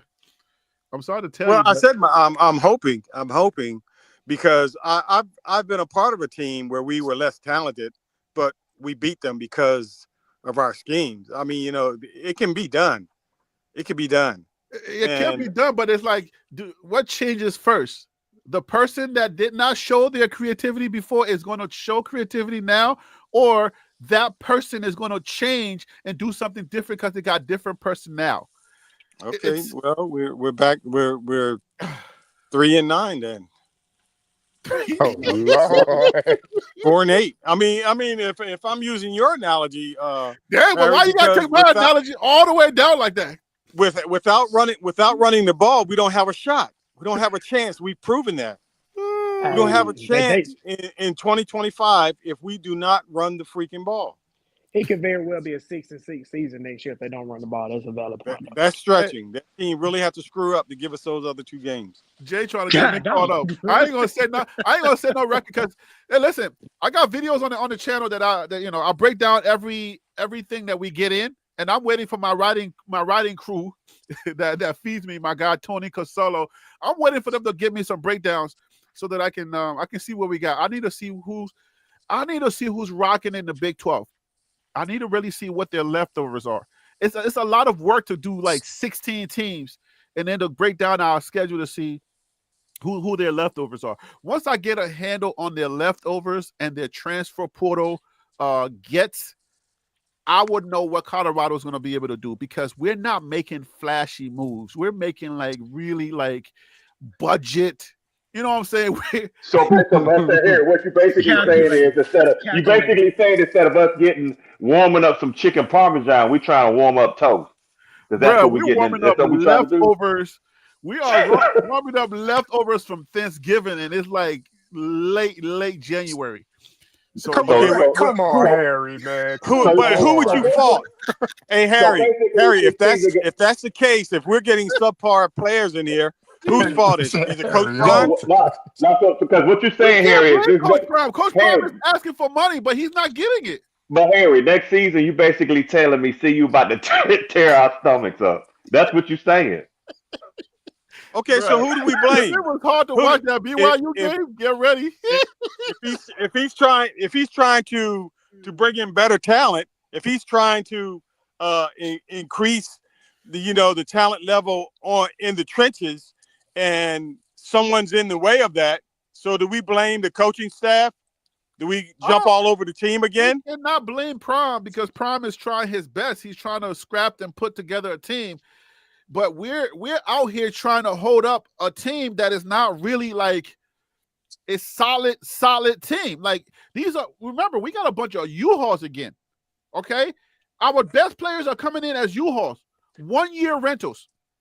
Okay? So if you always getting rentals and your best players are going to be your rental players, like, come on, how long can that last, bro? Hold on. The Texas Truth is saying, bro, we landing top, all caps, portal guys left and right. Who are the top portal guys left and right that you're getting outside of Salter? I'll be reading his comments. He Texas Truth is always trying to say we don't know nothing, but son don't really know what he be talking about like half of the time. And they like, stay watching, so I appreciate it. Keep the algorithm going up. Nah, it's not even about that. I'm just saying, like, come on, son. Like, you're not even playing in the same field with us. So don't even play me. Don't play yourself, first of all. We top portal guys? Like, how do you read the portal? If we don't know what we're talking about, how the heck do you read the portal and we're getting top portal, but Colorado is not ranked top 10 in the transfer portal? Where they do that at? Like, what portal information are you getting from 247 Sports? Colorado is not even top 10. Like, how? Then what top portal guys are we getting? What grade are you giving them? You're giving them that well-off grade, and that's not – we can't use well-off grades no more. We off that. AZ said we off that. We've been off well-off grades. His search engine broke. He ain't using Google. He using Gurgle. All that stuff. Y'all ain't right, man. Stop playing with me, yo. Shout out to Texas Truth, man. I know what you said at Texas Truth. At the time when we did hit the portal, we brought in the number 1 defensive lineman at that time. Now that changes as they come out of the portal. So I understand exactly what the Texas Truth is saying. We got Jaheim Otis. He was number 1 in the portal. Don't hold that dude up. As the data changes, so does your commentary. You can't. The data can't change, and your commentary stays the same. I'm just saying, I understand what he is saying. Yes, well, that is factual. With this. We're not brought in we ain't the number no 1. Games. We're on a different level with this. I'm not playing no games. Okay. Number 1 defensive lineman at that time. Number 1 tight end. How long ago was that? How long ago was that? I think it was like the number 3 quarterback, Caden Salter, at that time. So how long ago was that? At that point in time, they were the top gets in the portal, and CU got them. That's all. You know what? That is a fair and that is a true statement. I will not give you pushback on the true statement. Right. That's all I'm saying. How long ago was that, and has the data changed? I mean, that was both December-ish when these commitments happened. So I'll just go a month. Facts. Let's deal with facts real quick because I gotta go. Facts. Who is the number 1 transfer portal team right now? I don't know. It starts with a T and ends with a T. Texas Tech. There you go. Yes. Okay. So Colorado is not in the top. Colorado is in the top in the Big 12, but not in college football. Colorado's not even cracking top 10. Yeah, but what JR saying is almost like, hey, I got the top hot dog at the gas station, but he ain't say it's 2:00 in the morning. What you do, JR? You're driving on the highway. You're driving on the highway and there's no bathrooms open. I'm interpreting what the Texas Truth said. Like, I understand what he's saying because we did at that point in time a month ago. If they would have came out with a poll, CU probably would have been, maybe top 10 or something like that. But that's great. Obviously, that's not it how changes, but it works. I understand. But that is an accurate statement what the Texas Truth said. At that point in time, we grabbed the number 1 players out of the portal. If your information is old, then stop saying. But here 2 + 2 = 4. Just be humble with the data. 4 that's correct. That's what I'm saying. If you humble with your information and stop cussing everybody else out and stop saying we're stupid, and then when somebody checks your data and it don't check out, you're 1 month old, then come on, bro. Like, we all humble here. We don't know everything, but you can't be calling other people stupid and then you coming out with 1 month old data. Like, come on, bro. Let's get. Yeah. Y'all right. Hey, two things can be true. We definitely don't claim. I definitely don't claim to know everything. I'm simply expressing, They giving my gotta crack opinion top 10. based on what we got. So See, you gotta crack top 10. If you're not cracking top 10, you're getting a bunch of U-Hauls, and we're gonna get a similar result or worse. No, Harry, stars don't matter at CU. Stars don't matter at CU because they're going to be bought into the program and play hard for Deion. So they don't have to be a top 5 transfer portal team. No, but what I said, and I ended it with, you're gonna get a similar or worse result, right? True. Yeah, possible. Harry, that was me being condescending. If you didn't I know. Okay. Thank you. Trust me. You've been around here long enough. Okay, I get Y'all something else. Hey, wait. I slept at a Holiday Inn Express last night. I'm gone, man. Y'all said, hey. Let me get up out of here, too. I gotta go, too. I'm mad man. late. I'm so late right now. I gotta go. Y'all take care, man. Y'all have a great weekend. Enjoy the game. All right. You don't have to worry. Don't stress too much. Look at Wild Dog. Look at Wild Dog with the Cash App. I'll see you, Wild Dog. All right, man. Y'all have a great weekend, guys, and enjoy the game on Monday. Hey, VI, I don't know anything, yo. Don't ever say I know it. I don't know nothing. I do read a lot, though. I'm one of the black dudes that read everything, so you can't get nothing past me. Peace out, and I'll see you. Get it? See you on the next live. Peace. I'm out.